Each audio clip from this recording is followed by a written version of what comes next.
Hello friend, electrical life में आप सभी का स्वागत है। फ्रेंड्स, इस वीडियो में हम डिस्कस करेंगे पावर सिस्टम के इम्पोर्टेंट एमसीक्यू।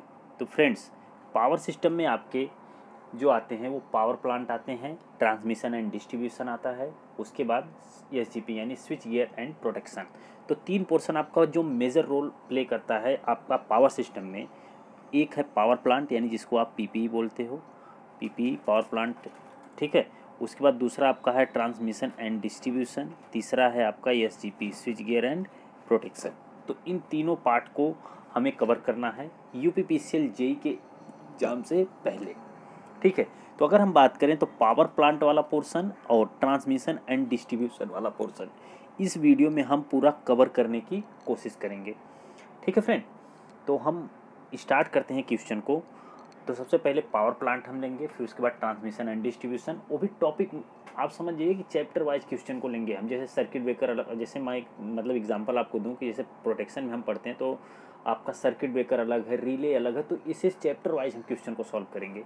और आप देखेंगे कि बहुत ही बढ़िया क्वेश्चन आपके लिए हमने फ्रेम किया है। फ्रेम क्या किया है, ये बुक है जो कि बहुत ही इंपॉर्टेंट है आपके लिए, ठीक है। चलिए, तो देखिए, अगर हम बात करें हमारा पहला पोर्शन है पावर प्लांट का। तो पावर प्लांट का देखिए जो पहला क्वेश्चन है, अब हम स्टार्ट करते हैं। अब ध्यान से देखिए, ठीक है।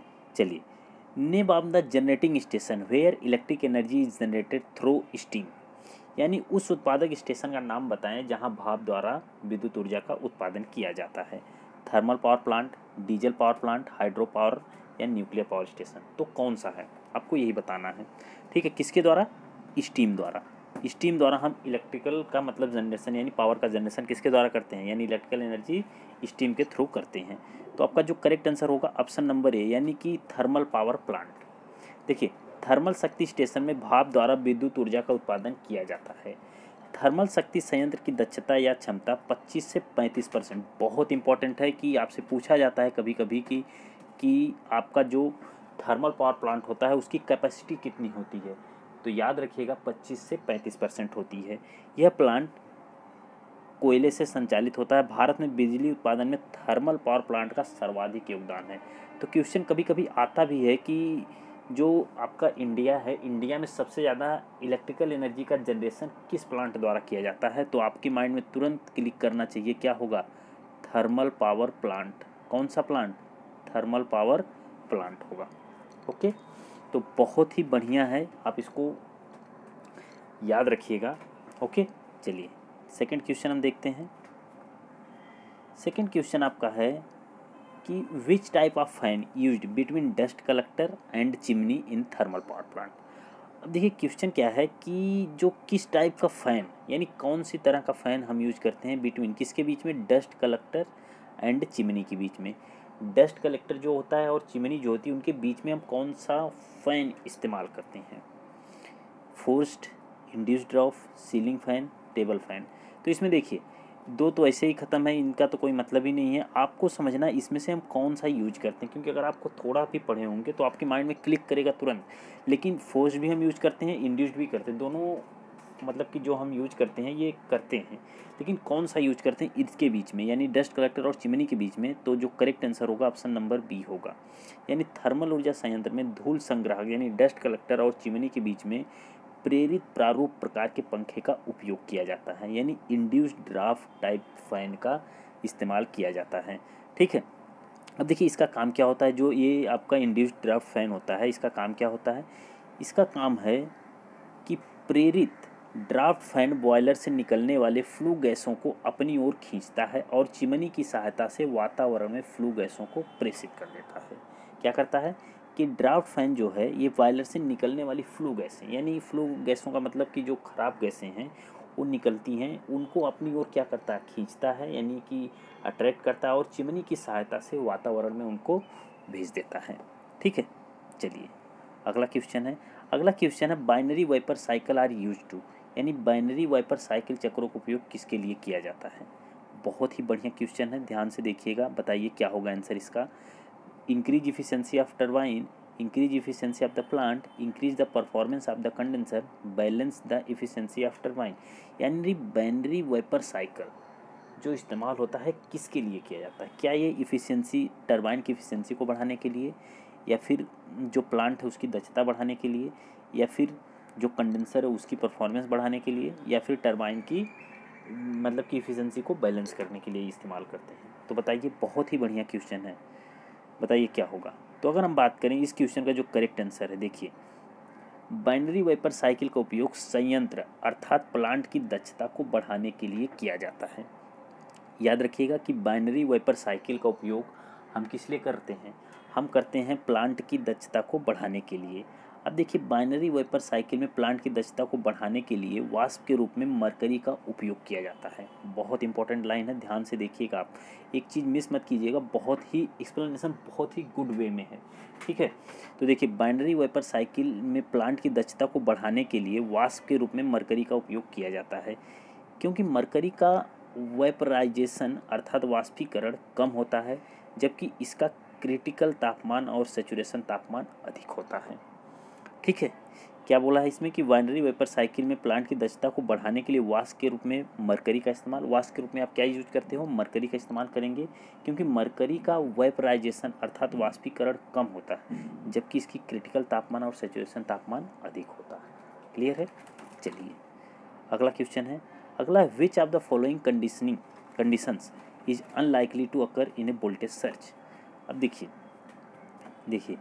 क्या है कि वोल्टेज सर्ज में निम्नलिखित कौन सी स्थिति सर्ज वोल्टता में घटित नहीं होती? अब सर्ज वोल्टता में कौन सी स्थिति घटित नहीं होती है? ऑप्शन पढ़िए आप ध्यान से कि damage to electronic component, damage the insulation, tripping of sensitive equipment, flicker in incandescent lamp. अब आपको बताना है क्या होगा इसका करेक्ट आंसर। तो देखिए डी। अब देखिए इसका जो करेक्ट आंसर है वो डी है कि फ्लिकर इन इनकैंडेसेंट लैंप, यानी सर्ज वोल्टता के कारण किसी परिपथ का तात्क्षणिक समय के लिए वोल्टेज का मान बहुत अधिक हो जाना। देखो, वोल्टेज सर्ज यानी सर्ज वोल्टेज का मतलब आप समझ जाओ कि किसी भी परिपथ का, किसी भी सर्किट का जो वोल्टेज है एक इंस्टेंटेनियस टाइम के लिए यानी कुछ क्षण के लिए बहुत अधिक हो जाता है, ठीक है। जैसे आप पढ़ते हैं तो देखते हैं कि जब सर्किट ब्रेकर ट्रिप करता है तो वहाँ पे सर्ज वोल्टेज बनता है, जहाँ पे आप देखते हैं कि कुछ समय के लिए आपका वोल्टेज बहुत अधिक हो जाता है, ठीक है। अब देखिए वोल्टेज अधिक हो रहा है, तो जिसके कारण परिपथ में लगे इलेक्ट्रॉनिक उपकरण, इंसुलेशन, सेंसिटिव उपकरण आदि युक्ति नष्ट हो जाती है, जिससे उसमें लगी लैंप या कोई प्रकाश उपकरण फ्लिकर नहीं करेगा अर्थात नष्ट हो जाएगा। अब देखें तो क्या होगा कि उसमें जो भी लगेगा उसमें फ्लिकर नहीं होगा, उसमें वो टोटल क्या हो जाएंगे? नष्ट हो जाएंगे। वो क्या हो जाएंगे? नष्ट हो जाएंगे। तो आपका करेक्ट आंसर जो होगा ऑप्शन नंबर डी होगा। चलिए अगला क्वेश्चन है power generation of thermal power plant is based on. तो ये बहुत ही बेसिक और बहुत ही कॉमन क्वेश्चन है, ये बहुत बार पूछा गया है, तो आपको इसमें ज़्यादा फोकस नहीं करना है। मतलब ऐसे क्वेश्चन अगर आप पढ़े हो तो ये बहुत ही बार बार पूछे हुए क्वेश्चन है, तो इन क्वेश्चनों को आपको याद भी रखना होगा। थर्मल पावर प्लांट किस साइकिल पे करता है? तो रैंकिन साइकिल पे ना, यही होता है ना। हाँ, तो ऑप्शन नंबर ए इसका करेक्ट होगा कि उसमें शक्ति संयंत्र में शक्ति उत्पादन रैंकिन चक्र पर निर्भर करती है, तथा ताप विद्युत केंद्रों में कोयले को जलाकर इसकी उष्मा से बॉयलर में उच्च दाब व ताप पर उष्मा वाष्प उत्पन्न की जाती है। इस वाष्प से स्टीम टरबाइन अथवा स्टीम इंजन चलाए जाते हैं, जिनसे युग्मित जनरेटर विद्युत शक्ति उत्पन्न करते हैं। तो ये तो पूरा प्रोसेस है कि ऐसा ऐसे होता है, लेकिन कौन सी साइकिल पे आपका जो वर्क करता है अगर आपसे पूछे तो Rankine cycle, thermal power plant Rankine cycle पे वर्क करता है। चलिए अगला क्वेश्चन है which of these source leave a larger carbon footprint, यानी इन स्रोतों में से कौन सा अधिक बड़ा कार्बन पदचिह्न छोड़ता है? अब देखिए ऑप्शन क्या है। ऑप्शन आपका है हाइड्रो, सोलर, थर्मल, डी। तो बहुत ही आसान क्वेश्चन है कि सबसे ज़्यादा कार्बन चिन्ह कौन छोड़ेगा? सिंपल सी बात है, थर्मल छोड़ेगा, क्योंकि थर्मल में ही कोयला इस्तेमाल होता है। तो आपका correct answer option number C होगा कि थर्मल अधिक कार्बन पद चिन्ह छोड़ता है, कोयले में कार्बन की मात्रा अधिक होती है, जिसके कारण इसके दहन में कार्बन का उत्सर्जन अधिक मात्रा में होता है। तो बेसिक सी बात है ये। चलिए अगला क्वेश्चन आपका है कि कंबाइंड साइकिल पावर प्लांट में बी need, combined cycle power plant में भी नीड, यानी जिसमें कंबाइंड साइकिल हो, रैंकिन साइकिल, कार्नोट साइकिल, जिसमें हमें यूज करना हो, तो कौन सा पावर प्लांट हम इस्तेमाल करेंगे? MHD generator, thermionic converter, thermo electric generator, या ऑल ऑफ दी एबव। तो करेक्ट आंसर जो होगा इसका ऑप्शन नंबर डी होगा, ऑल ऑफ दी एबव। ठीक है। संयुक्त में आवश्यक उपकरण की जो है एमएचडी होगा, तापनीय होगा और ताप विद्युत जनित्र होगा। तो इसको आप याद रखिएगा, बहुत ही अच्छा क्वेश्चन है ये। चलिए अगला क्वेश्चन अगर हम देखें तो पूछा है कि इन हाइडल पावर प्लांट यानी हाइड्रो पावर प्लांट में विच of the following component remove excess water from the water source. अब देखिए क्या कह रहा है कि जल विद्युत शक्ति संयंत्र में कौन बांध से आवश्यकता से अधिक पानी को जलाशय से निकालता है। आवश्यकता से अधिक पानी को जलाशय से निकालता है। ऑप्शन क्या है आपका, headrace, tailrace, penstock, surge tank. बहुत ही बढ़िया क्वेश्चन है। देखो ऐसे ऐसे क्वेश्चन आपसे पूछे जा सकते हैं, इसलिए मैंने कहा कि वीडियो आपकी बहुत ही इंटरेस्टिंग होगी और बहुत ही अच्छे तरीके से आपको समझना है इसको। तो करेक्ट आंसर जो इसका होगा वह होगा आपका पेन स्टॉक। यानी कि बांध से आवश्यकता से अधिक पानी जलाशय से निकालने का काम जो करता है वो कौन करता है, पेन स्टॉक। और पेन स्टॉक बेसिकली होता क्या है, एक प्रकार की समझ जाए कि नली होती है, ठीक है, जो कि ये बीच में जुड़ी रहती है, ठीक है, और ये नली होती है जिससे पानी आपका निकलता है। इसी में हम पानी को मतलब क्या कर सकते हैं, निकालते हैं। ओके, तो देखिए जल विद्युत शक्ति संयंत्र में पेन स्टॉक बांध में आवश्यकता से अधिक पानी को जलाशय से निकालता है। और पेन स्टॉक जो है इस्पात या सीमेंट कंक्रीट के पाइप से बनाए जाते हैं। बहुत इंपॉर्टेंट है कि पेन स्टॉक बना किसका होता है, बहुत बार पूछा गया है। तो इस्पात, ठीक है, किसका बना होता है, इस्पात का बना होता है, याद रखिएगा इसको। अब चलिए अगला क्वेश्चन क्या है। अगला क्वेश्चन है कि force drop for handling which type of air. अब देखिए फोर्स ड्रॉप फैन आपने वहाँ पे पढ़ा था, इंड्यूस ड्रॉप फैन जो हो रहा था वो फ्लू गैसेस को चिमनी के थ्रू बाहर कर देता था थर्मल पावर प्लांट में। जो फोर्स्ड ड्रॉप है, फोर्स ड्रॉप ये क्या करता है। अब देखिए ऑप्शन क्या है आपके, ऑप्शन आपके हैं कि cold air, hot air, flue gases, fresh only. अब देखिए फ्लू गैसेस के लिए तो हम लोग किसका इस्तेमाल कर रहे थे, फ्लू गैसेस के लिए हम लोग इंड्यूस ड्रॉप का इस्तेमाल कर रहे हैं, किसका, इंड्यूस ड्रॉप फैन का। तो जो फोर्स ड्रॉप फैन है वहाँ से आपका एक ऑप्शन कैंसिल हो गया, तो आपके पास सिर्फ 3 ऑप्शन बच गए हैं, cold air, hot air, fresh air only. तो फ्रेश एयर तो होती नहीं है इसमें, तो ऐसे भी ये गलत हो जाएगा। दो ही में आपको डिसाइड करना कौन सा करेक्ट होगा। तो फोर्स ड्राफ्ट फैन जो होता है वो बेसिकली किसको करता है, कोल्ड एयर की मतलब कि इसके इस्तेमाल के लिए करते हैं। तो देखिए कृत्रिम ड्राफ्ट फैन ठंडी वायु का संचालन करता है, यानी फोर्स ड्राफ्ट फैन बॉयलर में हवा को इंसर्ट कराता है जिससे बॉयलर में दहन क्रिया संपन्न होती है, ठीक है। तो फैन जो ठंडी वायु का संचालन करता है वो कौन सा, फोर्स ड्राफ्ट फैन होता है। और ये क्या करता है कि बॉयलर में हवा को इंसर्ट करता है जिससे बॉयलर में दहन क्रिया संपन्न हो जाती है। ओके, चलिए अगला क्वेश्चन देखिए कि क्वेश्चन को आप ध्यान से समझिएगा, बहुत ही इंपॉर्टेंट है। अगला क्वेश्चन है Which of the following power plant require the large area to produce same amount of electricity। तो बहुत ही बेसिक क्वेश्चन है, क्या है कि which of the following power plant require the largest area. अगर आपको सेम इलेक्ट्रिसिटी जनरेट करना है तो सबसे ज़्यादा लार्जेस्ट एरिया किस में चाहिए, लार्जेस्ट एरिया। ये आपका यूपीपीसीएल में भी पूछा गया लगभग 2016 में शायद, ठीक है। तो लार्जेस्ट एरिया आपको सीधा सीधा ऑप्शन पढ़ने के बाद पता लगेगा कि डीजल में लगेगा कि न्यूक्लियर में तो सबसे कम, इसमें भी कम, थर्मल पावर प्लांट में भी कम, लेकिन सोलर में आप देखते हैं कि बड़े बड़े पैनल बनाए जाते हैं, बड़े बड़े काफ़ी एरिया कवर करते हैं ये। तो आपका correct answer option number C होगा, ठीक है। सौर ऊर्जा संयंत्र को ऊर्जा की समान मात्रा उत्पादित करने के लिए अन्य ऊर्जा संयंत्रों की तुलना में सबसे अधिक स्थान अर्थात क्षेत्रफल की आवश्यकता होती है, ठीक है। चलिए देखते हैं अगला क्वेश्चन। अगला क्वेश्चन आपका है कि ताप विद्युत संयंत्र का वह भाग जहां ईंधन गैसों से ऊष्मा का अवशोषण बॉयलर में भेजने से पहले किया जाता है क्या कहलाता है। देखिए बहुत ही बढ़िया है कि ताप शक्ति संयंत्र का वह भाग जहां ईंधन गैस से ऊष्मा का अवशोषण बॉयलर में भेजने से पहले किया जाता है वह क्या कहलाता है। तो वह कहलाता है आपका इकोनोमाइज़र। अब देखिए इकोनोमाइज़र जो थर्मल पावर प्लांट में है इसका बहुत अच्छा रोल है और इसकी फंक्शन आप पढ़ के जाइएगा। तो देखिए इसका फंक्शन हम बता देते हैं, आप ध्यान से देखिए क्या है। देखिए थर्मल पावर प्लांट में इकोनोमाइज़र का कार्य फीड वाटर को बॉयलर में जाने से पहले गर्म करना फिर बॉयलर में भेजना, जिसमें दक्षता बढ़ जाती है। क्या काम है इसका, इकोनोमाइज़र का कार्य फीड वाटर आपको बॉयलर में जाने से पहले उसे क्या करना है, गर्म करना है, फिर बॉयलर में भेजना जिससे कि उसकी दक्षता बढ़ जाती है और ईंधन की बचत होती है। ठीक है, देखिए इकोनोमाइजर के उपयोग से बॉयलर की दक्षता 12 से 15% बढ़ जाती है तथा ईंधन की खपत 6 से 10% तक कम हो जाती है। तो जो हम इकोनोमाइजर उपयोग कर रहे हैं तो इससे एफिशिएंसी कितनी बढ़ी, 12 से 15%। 12 से 15%। कितना फ्यूल आपका कम लगेगा, तो 6 से 10% आपका फ्यूल कम लगेगा। बहुत इंपॉर्टेंट है, ये छोटे छोटे पॉइंट आपको याद रखने हैं, एग्ज़ाम में पूछे जा सकते हैं। ठीक है, चलिए तो सीरियसली आप अपनी एग्ज़ाम की प्रिपरेशन करते रहो। देखिए अगला क्वेश्चन क्या है कि in thermal power plant steam energy is converted into mechanical energy by means of a, यानी थर्मल पावर प्लांट में वाष्प ऊर्जा को यांत्रिक ऊर्जा किसके द्वारा परिवर्तित किया जाता है। अब बताइए, वाष्प ऊर्जा को यांत्रिक ऊर्जा में किसके द्वारा परिवर्तित किया जाता है। बॉयलर के द्वारा, कंडेंसर के द्वारा, स्टीम टरबाइन के द्वारा, रिएक्टर द्वारा, किसके द्वारा। बहुत ही बढ़िया क्वेश्चन है। तो देखिए वाष्प ऊर्जा को यांत्रिक ऊर्जा में बदलने के लिए हम लोग इस्तेमाल करते हैं टरबाइन का। किसका, यानी टरबाइन का जो इनपुट होता है वो क्या होता है, वेपर होता है। ठीक है, वेपर यानी वाष्प होती है, और आउटपुट क्या होता है, मैकेनिकल। आउटपुट क्या होता है, मैकेनिकल। ठीक है, तो टरबाइन का इनपुट वेपर और आउटपुट मैकेनिकल होता है। तो यहाँ पे हम किसकी बात कर रहे हैं, वाष्प ऊर्जा को यांत्रिक ऊर्जा में ही बदलना है, तो यहाँ पे हम यूज कर देंगे टरबाइन। कौन सी, टरबाइन। अब टरबाइन कौन सी है, स्टीम टरबाइन। ठीक है, जो टरबाइन हम थर्मल पावर प्लांट में यूज करते हैं वो कौन सी टरबाइन होती है, स्टीम टरबाइन। ये भी आपको याद रखना, छोटी छोटी चीज़ें। ठीक है, देखिए उसमें शक्ति संयंत्र में वाष्प ऊर्जा को यांत्रिक ऊर्जा में स्टीम टरबाइन द्वारा परिवर्तित किया जाता है। चलिए अगला क्वेश्चन है।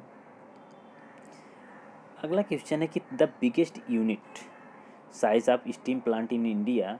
तो the biggest unit size of steam plant in India, तो जो उस टाइम था वो 500 मेगा। ये देखिए जो क्वेश्चन आया है 2008 में आया है, तो इस टाइम आपका 500 था, अभी भी शायद 500 ही है। तो देखिए भारत में शक्ति संयंत्र की सबसे बड़ी इकाई का आकार 500 मेगावाट है। अब देखिए जो 500 मेगावाट की सबसे बड़ी इकाई अनपरा में लगी है, यह भारत की पहली सबसे बड़ी इकाई है। इसकी संपूर्ण उत्पादन क्षमता 3830 मेगावाट तथा इसमें कुल 9 यूनिट है। तो ये चीज़ आपको याद रखना है। चलिए अगला क्वेश्चन। अगला क्वेश्चन है कि which of the following is not a part of steam power plant, यानी कौन सा स्टीम पावर प्लांट का पार्ट नहीं है। ऑप्शन क्या है, स्विच यार्ड, ठीक है, ES precipitator, draft fan, surge chamber. क्या है बताइए, चैम्बर आपको बताना है। तो देखिए इसमें अगर हम देखें तो जो सर्ज चैम्बर है, सर्ज चैम्बर, ठीक है, चैम्बर, ये आपका वाष्प शक्ति यानी कि स्टीम प्लांट का, ठीक है, स्टीम पावर प्लांट का ये पार्ट नहीं है। तो देखिए वाष्प शक्ति का हिस्सा क्रमशः स्विच यार्ड होता है, याद रखिएगा। उसके बाद एस प्रिसिपिटेट, ठीक है, टेटर्स होता है, राख अवक्षेपक जिसको बोलते हैं। उसके बाद ड्राफ्ट फैन भी होता है इसका पार्ट।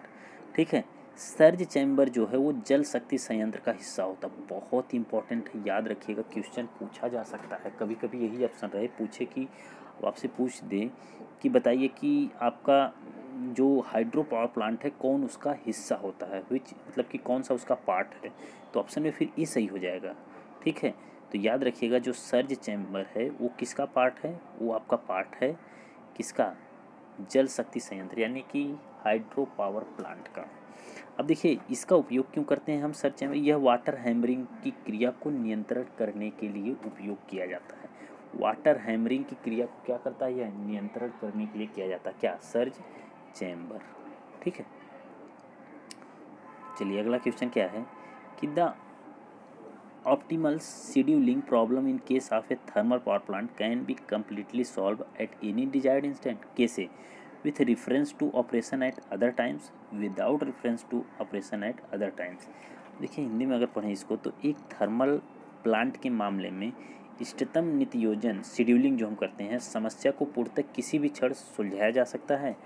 अब देखिए किसी भी क्षण क्या, पहला क्या है कि अन्य समय में ऑपरेशन करने के संदर्भ के साथ या फिर अन्य समय में ऑपरेशन करने के संदर्भ के बिना, यानी अन्य समय के ऑपरेशन के संदर्भ के साथ हम कर सकते हैं या फिर अन्य समय में ऑपरेशन संदर्भ के बिना, यानी कोई शेड्यूलिंग आपको दी गई है उसके साथ आप कर सकते हो या फिर उसके बिना आप कर सकते हो। तो देखिए दोनों में कौन सा सही है आपसे यही पूछा है।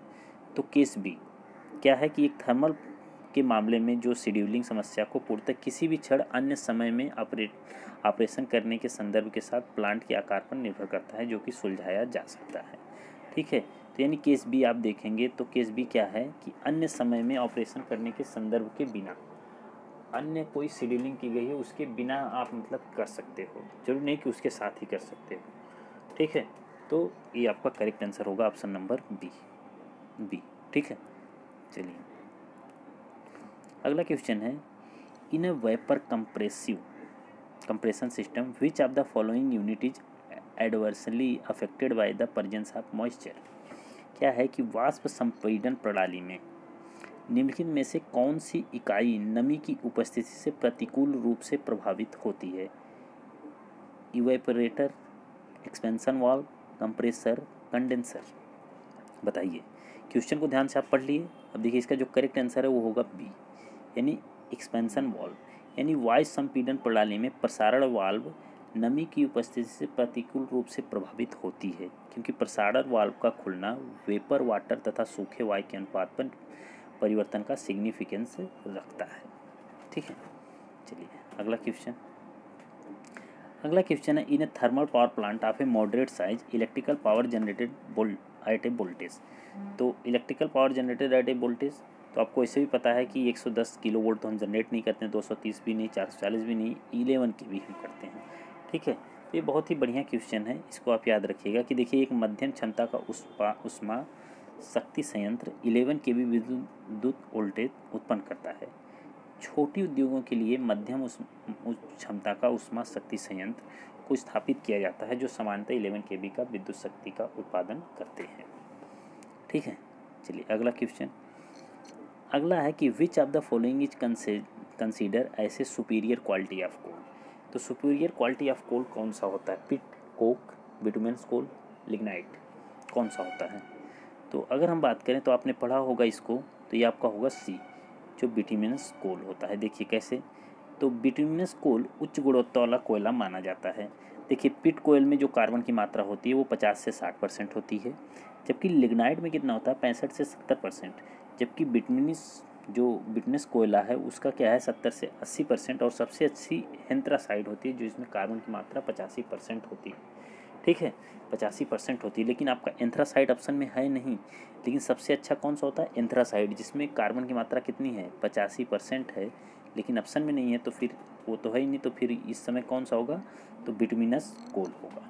ओके, तो ऑप्शन नंबर जो आपका सी होगा वो करेक्ट हो जाएगा। ठीक है, चलिए अगला क्वेश्चन अगर हम देखें तो अगला क्वेश्चन आपका है कि which one of the following is use to measure temperature inside a boiler furnace. अब देखिए क्वेश्चन क्या है आपका कि क्वेश्चन आपका है कि जो बॉयलर है, बॉयलर भट्टी में तापमान मापने के लिए किसका प्रयोग किया जाता है? Resistance thermometer, by metallic thermocouple, optical parameter, thermistor. तो देखिए जो करेक्ट आंसर होगा वो ऑप्टिकल पैरोमीटर होगा, पायरोमीटर। अगर आप ध्यान से अगर देखें कि जो बॉयलर के अंदर जो हीट बन रही है उस हीट को मेज़र करने के लिए हम पायरोमीटर बेसिकली हीट को ही मेज़र करता है। किसको मेज़र करता है? हीट को ही मेज़र करता है, तो इसका हम इस्तेमाल करते हैं। तो देखिए बॉयलर भट्टी में तापमान मापने हेतु ऑप्टिकल पायरोमीटर प्रयुक्त होता है। पायरोमीटर एक प्रकार का रिमोट सेंसिंग थर्मोमीटर होता है जिसके द्वारा सतह का तापमान मापा जाता है। तो बढ़िया क्वेश्चन है, याद रखिएगा इसको। चलिए अगला क्वेश्चन अगला है, तापीय शक्ति संयंत्र की क्षमता किससे बढ़ती है? देखिए उच्च दाबी भाप प्रयुक्त करने से, जल की अधिक मात्रा प्रयोग, संयंत्र पर भार कम करने से, अधिक मात्रा में कोयला दहन करने से। अब देखिए पूछा क्या है कि क्षमता कैसे बढ़ती है, यानी इफ़िशियंसी आपको बढ़ानी है। इफ़िशियंसी आप कैसे बढ़ाओगे? जल की मात्रा, अभी जल से तो इसका कुछ लेना देना नहीं है। संयंत्र पर भार कम कर देंगे तब तो लोड कम होगा, तो फिर इफ़िशियंसी, जब लोड ही नहीं होगा तो फिर इफ़िशियंसी को कैसे मतलब बता सकते हो कितना होगा? अधिक मात्रा, अब अधिक मात्रा में अगर आप कोल जो है वो आप अधिक मात्रा में यूज कर रहे हो, तो इसका मतलब वो इफ़िशियंसी को बढ़ाएगा तो, लेकिन उसमें लॉसेस भी ज़्यादा होंगे ना, उसमें लॉसेस भी ज़्यादा होंगे आपके। तो ये पूरा परफेक्ट आंसर नहीं है, और आपका परफेक्ट आंसर होगा ऑप्शन नंबर ए, यानी उच्च दाबी भाप प्रयुक्त करके। उच्च दाब यानी जो प्रेशर है उसको हम क्या कर देंगे? बढ़ा के ये हम इस्तेमाल कर सकते हैं। ठीक है, चलिए अगला क्वेश्चन है कि बॉयलर तापीय शक्ति संयंत्र का एक भाग होता है जिसमें, अब देखिए बॉयलर जो है थर्मल पावर प्लांट का एक पार्ट होता है जिसमें हम क्या करते हैं, गैसों को ठंडा किया जाता है, कोयलों को जलाया जाता है, हवा को पहले से गर्म किया जाता है, पानी उच्च दाब वाली भाप में बदला जाता है। अब क्या काम होता है बॉयलर में, बॉयलर का काम क्या है आपको यही बताना है, बताइए। तो इसका करेक्ट आंसर है पानी उच्च दाब वाली भाप में बदला जाता है। तो बॉयलर तापीय शक्ति संयंत्र का एक भाग होता है जिसमें पानी को उच्च दाब वाली भाप में बदला जाता है, जिसमें पानी को क्या करते हैं, उच्च दाब वाली भाप में बदला जाता है। तो बॉयलर में क्या करते हैं हम, हाई प्रेशर इस्तेमाल करते हैं जिससे कि आपका इफ़िशियंसी तो बढ़ जाती है, लेकिन बॉयलर का मेन काम क्या है, तो यह पानी उच्च दाब वाली भाप में बदल दिया जाता है। ठीक है, चलिए अगला क्वेश्चन क्या है कि the overall efficiency of a thermal power plant is equal to. तो ये बहुत ही बेसिक क्वेश्चन, आप कहीं भी प्रिपरेशन कर रहे होंगे ये क्वेश्चन आपसे ज़रूर करवाया गया होगा। ठीक है, तो आपको इसमें बहुत ज़्यादा दिमाग नहीं लगाना है। क्या है, ऑप्शन नंबर डी इसका करेक्ट हो जाएगा कि बॉयलर इफिशिएंसी गुणे टरबाइन इफिशिएंसी गुणे जनरेटर इफिशिएंसी, सबकी इफिशिएंसी का मल्टीप्लाई कर देंगे तो हमारा टोटल इफिशिएंसी निकल के आ जाएगी। ठीक है, टोटल इफिशिएंसी निकल के आ जाएगी। हमेशा याद रखिएगा ये कि जितने भी इक्विपमेंट लगे हैं सबकी इफ़िशियंसी को मल्टीप्लाई कर दो, आपका टोटल इफ़िशियंसी निकल के आ जाएगी। ठीक है, चलिए अगला क्वेश्चन क्या है कि the advantage of using pulverised fuel include. अब देखिए पुल्वेराइज्ड फ्यूल जो हम इस्तेमाल करते हैं, पुल्वेराइज्ड का मतलब क्या होता है कि जैसे एकदम आटा, समझते हो ना, एकदम पीस के एकदम आटा बना दे, जैसे कि आप फूंको तो एकदम उड़ जाए वो। ठीक है, तो ये पुल्वेराइज्ड का मतलब यही होता है कि बिल्कुल आटा एकदम बना दे आपको, मतलब कि वो जो कोयला होगा उसको आटा बना दे। ठीक है, तो देखिए क्या है, हाइयर बॉयलर एफिशिएंसी, तो हाँ बॉयलर एफिशिएंसी हाइयर हो जाएगी। इजी एंड कंप्लीट कंबंसेशन, ठीक है, कंबस्टन, तो इजी और कंप्लीट हो जाएगा आराम से कंबंसेशन आपका। लो एयर रिक्वायरमेंट, यहाँ पे आपको बहुत कम एयर की रिक्वायरमेंट होगी, तो ऑप्शन नंबर डी इसका करेक्ट हो जाएगा। ठीक है, चलिए अगला क्वेश्चन हम देखें। देखिए स्टैटिक प्रिसिपिटर निम्नलिखित में किसके लिए मतलब कि सधित्र है, यानी किस में हम इस्तेमाल करते हैं। देखिए क्या है, पार्टिकुलर इमिशन कंट्रोल के लिए, शोर प्रदूषण नियंत्रण के लिए, जल प्रदूषण नियंत्रण के लिए, ऊर्जा प्रदूषण नियंत्रण के लिए हम लोग इलेक्ट्रोस्टैटिक प्रिसिपिएटर्स जो यूज करते हैं वो किसके लिए करते हैं। तो इसका करेक्ट आंसर क्या होगा, पार्टिकुलर इमिशन कंट्रोल के लिए, पार्टिकुलर इमिशन कंट्रोल के लिए। देखिए क्या है, जो इलेक्ट्रोस्टैटिक प्रिसिपिएटर है, ईएसपी इसको हम बोलते हैं, थर्मल पावर प्लांट में चिमनी के सबसे नीचे लगा होता है।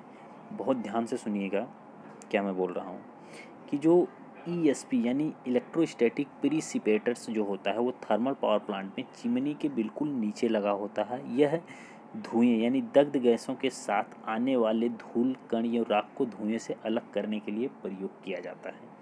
क्या करता है, जो आपका ईएसपी लगा होता है ये क्या करता है, ये धुएं यानी दग्ध गैसें जो हैं के साथ आने वाले धूल कण या राख को धुएं से अलग करने के लिए प्रयोग किया जाता है, पार्टिकुलेटेड इमिशन कंट्रोल के लिए संगठित है। ठीक है, उसके बाद एक चीज़ याद रखिएगा, जो इलेक्ट्रोस्टैटिक प्रिसिपिएटर्स है ये यूज किस पर होता है, एसी पर या डीसी पर, एसी एंड डीसी पर या फिर एसी और डीसी किसी एक पर। तो आपका आंसर होना चाहिए किस पर होता है, ये डीसी पर इस्तेमाल होता है। किस पर इस्तेमाल होता है, डीसी। ओके, चलिए अगला क्वेश्चन क्या है कि the pH value of A water used for boiler of thermal power plant. तो देखिए तापीय शक्ति प्लांट बॉयलर के लिए जो प्रयुक्त जल होता है उसका पीएच मान कितना होता है, इकाई 7, स्लाइट मोर देन 7, 10 क्या होता है, तो मोर देन 7। तो देखिए तापीय शक्ति प्लांट के बॉयलर के लिए प्रयुक्त जल का पीएच मान 7 से थोड़ा अधिक होता है, यानी 8.5 से 9.8 के मध्य होता है। ठीक है, तो ये आपको याद रखना है। चलिए क्वेश्चन क्या है कि super heater is employed to, यानी सुपर हीटर का प्रयोग किया जाता है। बढ़िया से सुनिएगा, सुपर हीटर का जो प्रयोग हम करते हैं क्यों करते हैं, remove moisture from the vapour, increase the temperature of vapour, heat the feed water. तो which of the given statement is incorrect, यानी इनमें 3 स्टेटमेंट दिया गया है, किससे रिलेटेड, सुपर हीटर से रिलेटेड। अब सुपर हीटर क्या क्या करता है, रिमूव मॉइस्चर, यानी वाष्प से नमी को दूर करने के लिए करते हैं, वाष्प के तापमान में वृद्धि करने के लिए करते हैं। देखो ये 2 चीज़ तो एक ही है, अब समझो ध्यान से, वाष्प से नमी को दूर करने के लिए, वाष्प के तापमान में वृद्धि करने के लिए, बात एक ही है। नमी को दूर करो चाहे उसकी तापमान बढ़ाओ, बात तो एक ही है ना। फीड पानी को गर्म करने के लिए, कौन सा इसमें इनकरेक्ट है, ऑप्शन देखते हैं हम। ऑप्शन 2 3 है, 3 है, 1 2 1, कौन सा आपका गलत है। तो देखिए ऑप्शन नंबर सी आपका क्या है, गलत है। सी क्या है आपका, गलत है, यानी 1 और 2, क्योंकि 1 और 2 एक ही बात है। अधितापिक का प्रयोग बॉयलर में उपजी वाष्प को शुष्क करना तथा संतृप्त तापमान से पर्याप्त ऊर्जा स्तर तक भाप के तापमान में वृद्धि करना है। तो सुपर हीटर यानी अतितापक पर सुरक्षा वाल्व, रोक वाल्व, ब्लो डाउन वाल्व लगे होते हैं। तो आपको समझ में आ गया, heat the feed water, feed water को हीट करने के लिए हम लोग किसका इस्तेमाल करते हैं, सुपर हीटर का। ठीक है, तो बहुत याद रखिएगा, ये बहुत इंपॉर्टेंट है, टेम्परेचर को बढ़ाने का काम करता है। और यहाँ पे आपका जो प्रेशर होता है वो क्या कर रहता है, कांस्टेंट रहता है, प्रेशर आपका कांस्टेंट रहता है। ठीक है, चलिए अगला क्वेश्चन क्या है कि इंड्यूस्ड ड्राफ्ट के उद्देश्य को पूरा करने के लिए पंखे की सही दिशा होनी चाहिए। इंड्यूस्ड ड्राफ्ट आपको पता चल गया होगा, पहले ही आ गया था आपका। ठीक है, कि हम इसको क्या करते हैं। ठीक है, तो देखिए कहीं भी अनुमेय भट्टी के नीचे, चिमनी के ऊपरी भाग पर, चिमनी के निचले भाग पर कहाँ पर लगाते हैं कि सही दिशा होनी चाहिए, कहाँ पर।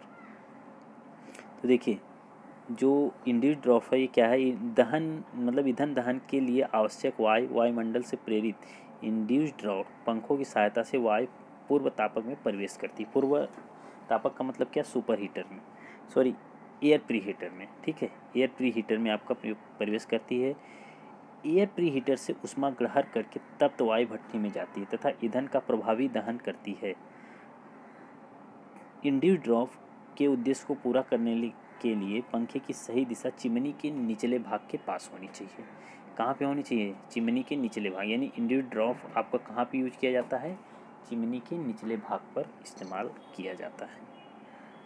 अगला क्वेश्चन क्या है, what is separator with the help of magnetic separator in a coal preparation plant, यानी what is separator with the help of magnetic separator in a coal preparation plant. देखिए ध्यान से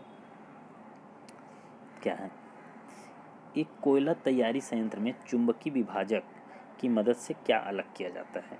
चुंबकीय विभाजक की मदद से आप क्या अलग करते हो, आयरन पार्टिसिपेट, सैंड, धूल, पिप्स। तो आप इसको बहुत ही आसानी से समझ सकते हो कि जो चुंबकीय है, चुंबक क्या करता है, आयरन के पार्टिसिपेट मतलब कि जो भी रहेंगे कण उसको अलग कर देगा। तो बहुत बेसिक सा क्वेश्चन है, अगर आ जाएगा तो आप आराम से कर सकते हो कि एक कोयला तैयारी, तो इसमें पढ़ने की कोई बहुत बड़ी नीड नहीं है, आप समझ सकते हो कि आयरन पार्टिकल्स को अलग कर सकता है ये। चलिए अगला क्वेश्चन है, एक condenser in a thermal power plant condense steam coming out of, यानी एक ताप विद्युत संयंत्र का कंडेंसर इनमें से किससे उत्सर्जित भाप को संघनित करता है। इनमें से किस में, यानी बॉयलर से, टरबाइन से, इकोनोमाइजर से, सुपर हीटर से। यानी कंडेंसर जो है, जो वायु को कंडेंस करता है वो किसके बाद करता है, जो बॉयलर से वायु निकलती है, या टरबाइन से, या फिर इकोनोमाइजर से, या फिर सुपर हीटर से। ठीक है, तो अगर आप पढ़ें तो इसका करेक्ट आंसर होगा बी, यानी एक ताप शक्ति संयंत्र का कंडेंसर टरबाइन से निकली भाप को संतृप्त करता है। ठीक है, कंडेंसर जो है ये किससे निकली, यानी टरबाइन से निकली भाप को संतृप्त करता है। संघनित्र एक बंद पात्र होता है जिसमें टरबाइन से निकली भाप का संघन होता है। अब देखिए संघनित्र में भाप अपनी ऊष्मा त्यागती है और शीतक जल उसे ग्रहण करता है। तो ये बेसिक बातें लिखी गई हैं इसमें, जिसको आप ध्यान से पढ़ लीजिएगा। और मैं एक चीज़ बता दूं आपको कि इस बुक का PDF आपको चाहिए ना, तो डिस्क्रिप्शन में लिंक होगा, आपको 50-60 रुपये की बुक मिल जाएगी। बहुत ही इंपॉर्टेंट है एग्ज़ाम के पॉइंट ऑफ व्यू से, तो याद रखिएगा, इसको आप ज़रूर डाउनलोड कीजिएगा। देखिए अगला question, which is not fundamental element of को जनरेशन प्लांट, यानी इनमें से कौन सा फंडामेंटल एलिमेंट नहीं है को जनरेशन प्लांट का? Prime mover, electricity generator, heat recovery system, power factor improvement system, कौन सा नहीं है? ठीक है, को जनरेशन प्लांट का मुख्य अंग। तो देखिए, तो करेक्ट आंसर जो होगा वो होगा power factor improvement system. Power factor वैसे भी यहाँ पे तो आपका होगा ही नहीं, वो बड़े बड़े स्टेशन वैसी जगह पर होता है जहाँ हमें पावर फैक्टर इम्प्रूवमेंट करने की नीड होती है। तो को जनरेशन प्लांट में प्राइम मूवर, विद्युत जनित हीट रिकवरी की आवश्यकता होगी, लेकिन पावर फैक्टर सुधार तंत्र की आवश्यकता नहीं होगी। याद रखिएगा, को जनरेशन में आपको क्या ज़रूरत नहीं पड़ती है? पावर फैक्टर इम्प्रूवमेंट सिस्टम की ज़रूरत नहीं होती है। चलिए अगला question, select the incorrect statement regarding thermal power station. अब देखिए, थर्मल पावर स्टेशन से जो मतलब इनकरेक्ट है उसको आपको सिलेक्ट करना है। बताइए, पहला पढ़ते हैं क्या है? Condenser convert steam into feed water, यानी संघनित्र वाष्प को निवेशन जल में परिवर्तित कर देता है।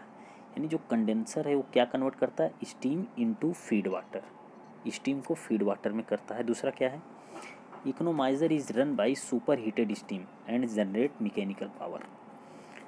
तो इकोनोमाइजर क्या है कि is run by super heated steam and generate mechanical. Economiser में जो है कि सुपर हीटेड स्टीम जाती है और जो जनरेट होती है वो क्या होती है? मैकेनिकल पावर जनरेट होती है। तो अभी देखते हैं। उसके बाद combustion takes place in boiler. तो कंबसन मतलब जो कंबसन होते हैं यानी दहन जहाँ पे होता है वो कहाँ पे होता है? बॉयलर में होता है। तो ये तो आपको सही दिख रहा है। चलिए ऑप्शन नंबर डी देखते हैं। ऑप्शन नंबर डी है steam is converted into super heated steam in super heater, यानी अतितापक में वाष्प अतितिप्त उस वाष्प में परिवर्तित होती है। यानी steam is converted into super heated steam in super heater, यानी सुपर हीटर में जो स्टीम है वो कन्वर्ट होती है सुपर हीट में। समझ में आ गया कि सुपर हीटर में स्टीम कन्वर्ट होती है सुपर हीटर में। क्लियर है? तो सुपर हीटर का काम यही होता है कि क्या करे, जो स्टीम हो उसको सुपर हीट कर दे, थोड़ा सा हीट बढ़ा दे उसकी। ठीक है, तो इसका जो ऑप्शन नंबर डी है वो बी है वो आपका करेक्ट होगा, जो कि ऑप्शन नंबर बी में हमने क्या पढ़ा था कि economiser is run by super heated steam. तो इकोनोमाइजर जो रन करता है वो किससे करता है? सुपर हीटेड स्टीम से एंड जनरेट क्या करता है? मैकेनिकल पावर, जो कि गलत है, ऐसा नहीं है। सुपर हीटेड स्टीम जो होती है वह इकोनोमाइजर का इनपुट होती है, ठीक है, लेकिन आउटपुट आपका मैकेनिकल मिलता है? नहीं, आउटपुट मैकेनिकल नहीं मिलता है। ठीक है, तो देखिए ध्यान से अब यहाँ पढ़ते हैं हम। तो तापीय शक्ति संयंत्र के बारे में इकोनोमाइजर यानी ऊष्मक को अतितिप्त वाष्प की सहायता से संचालित किया जाता है तथा यह यांत्रिक शक्ति उत्पन्न करता है, गलत कथन है। जबकि इकोनोमाइजर तापीय शक्ति संयंत्र में दग्ध गैसों से ऊष्मा खींचकर बॉयलर में जाने वाले फीड वाटर को गर्म करता है। तो बहुत ही बेसिक सी बात हो गई ना। आपको देखो, अब ऐसा क्वेश्चन आएगा तो हर एक जो भी इक्विपमेंट लगे हैं ना सबका प्रॉपर फंक्शन पता होना चाहिए, क्या काम करते हैं सब। इसलिए मैं कहता हूँ कि हर एक चीज़ का आप फंक्शन पता कर लो कि क्या होता है उसका काम। चलिए अगला क्वेश्चन है कि boiler is a component of thermal power plant in which. Boiler जो है क्या है? थर्मल पावर प्लांट का एक कंपोनेंट है। इसके अंदर हम क्या करते हैं, यानी बॉयलर के अंदर क्या करते हैं? कोल इज कम्बस्टेड, यानी कोयले का दहन किया जाता है। अब देखिए, water is converted into high pressure vapour. Water जो होता है कन्वर्ट होता है हाई प्रेशर वेपर में। या air is preheated, gases are cooled. क्या होता है बॉयलर में? हम क्या करते हैं? तो देखिए, अब ध्यान से अब देखिएगा बॉयलर का काम क्या है। देखिए, बॉयलर तापीय शक्ति संयंत्र का एक भाग होता है जिसमें पानी उच्च दाब पर भाप में बदली जाती है। यानी बॉयलर क्या कर रहा है? पानी को भाप में बदल रहा है। ताप विद्युत केंद्रों में फायर ट्यूब तथा वाटर ट्यूब दोनों प्रकार के बॉयलर प्रयोग किए जाते हैं। फायर ट्यूब और वाटर ट्यूब दोनों प्रकार के बॉयलर किए जाते हैं। फायर ट्यूब बॉयलर, अब देखिए ध्यान सुनिएगा कि फायर ट्यूब बॉयलर की ट्यूब में गर्म गैस होती है। यानी फायर ट्यूब जो होगा उसके ट्यूब में क्या होगी? गर्म गैस होगी जिन्हें पानी घेरे रहते हैं। जबकि वाटर ट्यूब बॉयलर ट्यूब में पानी भरा रहता है तथा गर्म गैसें बाहर से मतलब बाहरी ओर से पानी को गर्म करती हैं। अब आप ध्यान समझिए कि जिसमें पानी उच्च दाब पर भाप में बदली जाती है। यानी बॉयलर जो आपका है पावर प्लांट में यानी थर्मल पावर प्लांट में, उसमें हम क्या कर रहे हैं? उसमें हम कर रहे हैं कि उसमें पानी उच्च दाब पर भाप में बदल जाता है। पानी जो होगा उच्च दाब पर भाप में बदल जाता है, यानी पानी उसमें पहले से मौजूद है। ठीक है, तो फायर ट्यूब बॉयलर जो कर रहा है, ट्यूब में गर्म गैस होती है जिन्हें पानी से घेरे रहता है, जिसमें पहले से मतलब कि पानी उसमें डाला जाता है। जबकि वाटर ट्यूब बॉयलर में क्या है कि पानी भरा रहता है तथा गर्म गैसें बाहरी ओर से पानी को गर्म करती है। ठीक है, तो इन दोनों का कंसेप्ट समझ में आ गया कि फायर ट्यूब क्या है और वाटर ट्यूब क्या है। तो फायर ट्यूब में क्या है कि पानी पहले गैस आपकी रहेगी, गर्म गैस रहेगी और पानी उसको घेरे रखेगा, जिससे आपका क्या बनेगा, भाप बनेगा। जबकि वाटर ट्यूब में क्या होगा कि पानी भरा रहेगा और बाहरी जो रहेंगी वो मतलब गैसें पानी को गर्म करके अपना भाप बनाएंगे। ठीक है, तो जो बॉयलर का काम है, बॉयलर का काम क्या है, water is converted into high pressure vapour, यानी पानी उच्च दाब पर भाप में बदल जाता है। ठीक है, पानी उच्च दाब पर भाप में बदल जाता है, ये बॉयलर का काम है। चलिए अगला question, which type of turbine is used in A hydro electric power plant having a high head and low head discharge. Question क्या कह रहा है, which type of turbine is used in A hydro electric power plant having high head and low discharge, जिसका head कैसा high है और discharge कैसा है, लो है। कपलान टरबाइन होगी, फ्रांसिस होगी, पेल्टन व्हील या फिर नन ऑफ दीज। ध्यान से सुनिए, क्या है ये, high head and low discharge. तो देखते हैं क्या होगा करेक्ट आंसर। एक पन बिजली शक्ति संयंत्र में पेल्टन व्हील टरबाइन का प्रयोग किया जाता है। ठीक है, सबसे पहले तो आपको सबसे पहले तो याद रखना कि अगर कभी आपसे पूछे कि हाइड्रो पावर प्लांट में कौन सी टरबाइन यूज किया जाता है, तो टरबाइन कौन सी होगी, पेल्टन व्हील टरबाइन यूज किया जाता है। और इस टरबाइन में क्या होगा, उच्च शीर्ष तथा लो डिस्चार्ज, यानी high head and low discharge होता है। अब देखिए उसके बाद पेल्टन व्हील एक स्पर्शीय प्रवाह आवेगी टरबाइन है। यह पानी की दाब ऊर्जा को गतिज ऊर्जा में परिवर्तित कर देती है। यह पानी की दाब ऊर्जा को गतिज ऊर्जा में परिवर्तित कर देती है जब यह नोजल से गुजरता है, जब यह नोजल से गुजरता है। ओके, अभी आगे जाएंगे ना, क्वेश्चन आएगा, अभी आएगा, अभी और क्वेश्चन आएंगे इस पर। चलिए अगला क्वेश्चन क्या है, अगला क्वेश्चन है कि the main source of hydro electric power plant station is. तो हाइड्रो इलेक्ट्रिक पावर प्लांट का जो मेन सोर्स है वो क्या है, वो वाटर है। इसमें कोई बहुत बड़ी चीज़ नहीं है, ये आप आसानी से जान सकते हो। ठीक है, चलिए अगला क्वेश्चन। अगला question, which category does a Pelton wheel belongs, यानी पेल्टन व्हील किस वर्ग से बिलोंग करती है। Reaction axial flow, none of the above, impulse tangential flow, impulse axial flow. अब देखो क्वेश्चन आएगा टरबाइन पे, अच्छे अच्छे क्वेश्चन आएंगे आपको यहाँ से सब चीज़ें क्लियर भी हो जाएंगी, आपको मज़ा आएगा। देखिए तो पेल्टन व्हील जो होती है, Pelton wheel impulse type water turbine होती है। इम्पल्स टाइप यानी कि एक इम्पल्स टेंजेंशियल फ्लो, यानी impulse tangential flow water turbine होती है। इस टरबाइन में वाटर का फ्लो इम्पल्स टेंजेंशियल होता है, यानी कि जो आपका पेल्टन व्हील टरबाइन है उसमें जो वाटर का फ्लो होगा कैसा होगा, इम्पल्स टेंजेंशियल होता है। इस टरबाइन का उपयोग उच्च शीर्ष यानी हाई हेड लो डिस्चार्ज के लिए किया जाता है, जो कि हमने पिछले क्वेश्चन में देखा है अभी। तो आपको पेल्टन टरबाइन से रिलेटेड सारे कॉन्सेप्ट क्लियर होंगे, सारी बातें क्लियर हो गई होंगी, एक एक पॉइंट बना के आप लिख लीजिएगा। बहुत ही बढ़िया क्वेश्चन है ये। ठीक है, चलिए अगला क्वेश्चन क्या है कि what is the function of turbine in hydro power plant, यानी कि टरबाइन का फंक्शन हाइड्रो पावर प्लांट में क्या है। Produce electrical power, produce hydro power, produce heat power, produce mechanical power. बताओ, देखो समझने की बात है कि टरबाइन का काम क्या होता है। अब आपको देखो इसमें समझना कुछ नहीं है, जब भी आपसे टरबाइन पूछे कि टरबाइन करती क्या है, तो टरबाइन हमेशा इसका जो आउटपुट होगा वो मैकेनिकल होगा, चाहे कहीं भी टरबाइन लगी हो। क्योंकि आपको हमेशा पता होगा कोई भी प्लांट होगा टरबाइन होगी, टरबाइन के बाद जनरेटर होता है। ठीक है, कोई भी प्लांट होगा, किसी का भी फिगर आप देख लेंगे तो वहाँ देखेंगे टरबाइन, टरबाइन के बाद जनरेटर। ठीक है, तो इसलिए हमेशा टरबाइन का जो आउटपुट होता है वो मैकेनिकल होता है। तो आपका टरबाइन क्या प्रोड्यूस करेगी, मैकेनिकल पावर। देखिए जल शक्ति संयंत्र में टरबाइन का कार्य यांत्रिक शक्ति को उत्पन्न करना है। जब जल टरबाइन की ब्लेडों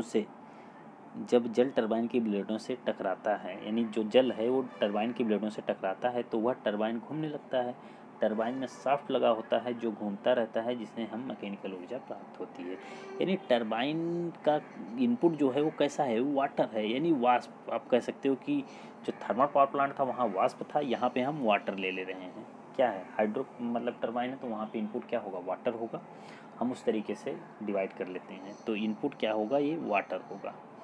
ठीक है, चलिए अगला क्वेश्चन है, इन hydro electric power station Kaplan turbine is used for.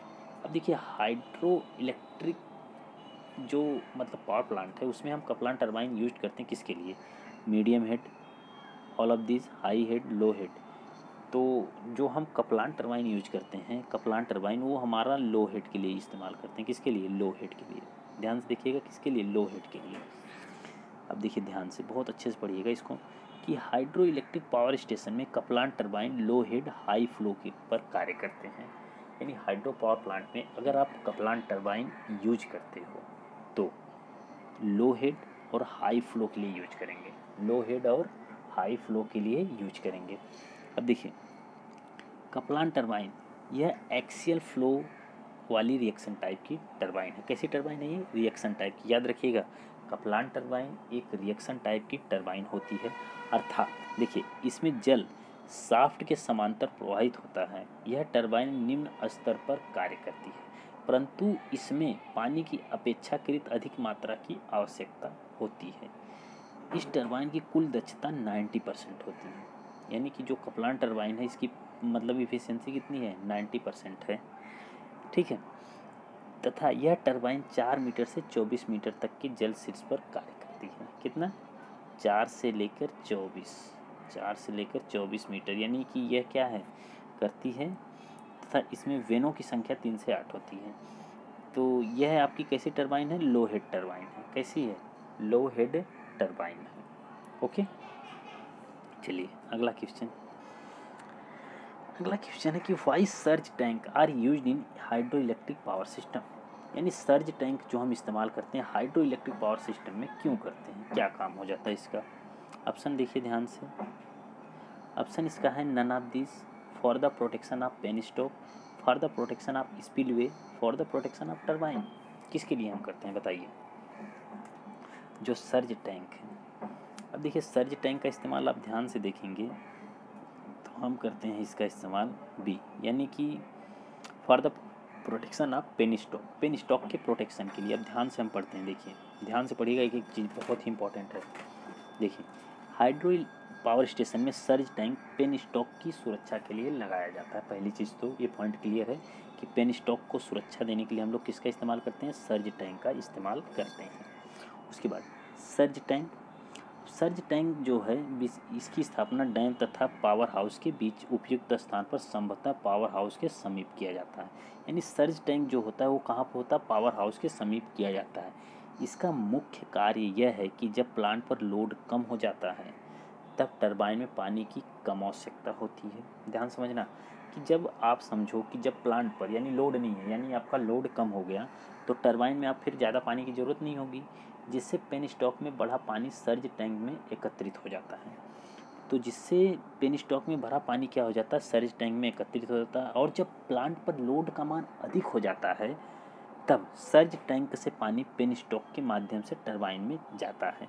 इस प्रकार यह पेन स्टॉक को पानी के अधिक दबाव से फूटने से सुरक्षा प्रदान करता है।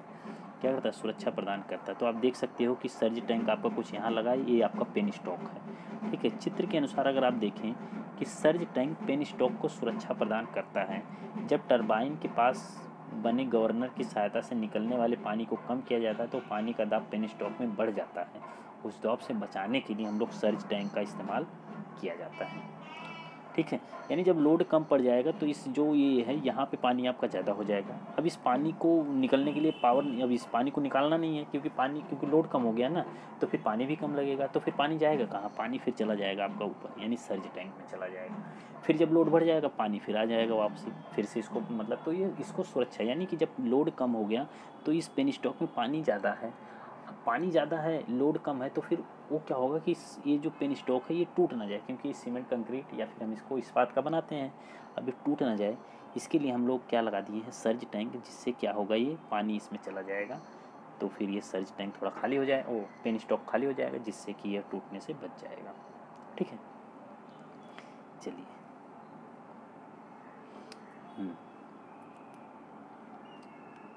चलिए अगला क्वेश्चन है, विच of the following generator is used in conjunction with turbine in hydro power plant, यानी कि निम्नलिखित में से कौन सा जनरेटर एक हाइड्रो ऊर्जा संयंत्र में टरबाइन के साथ संयोजन में प्रयोग किया जाता है।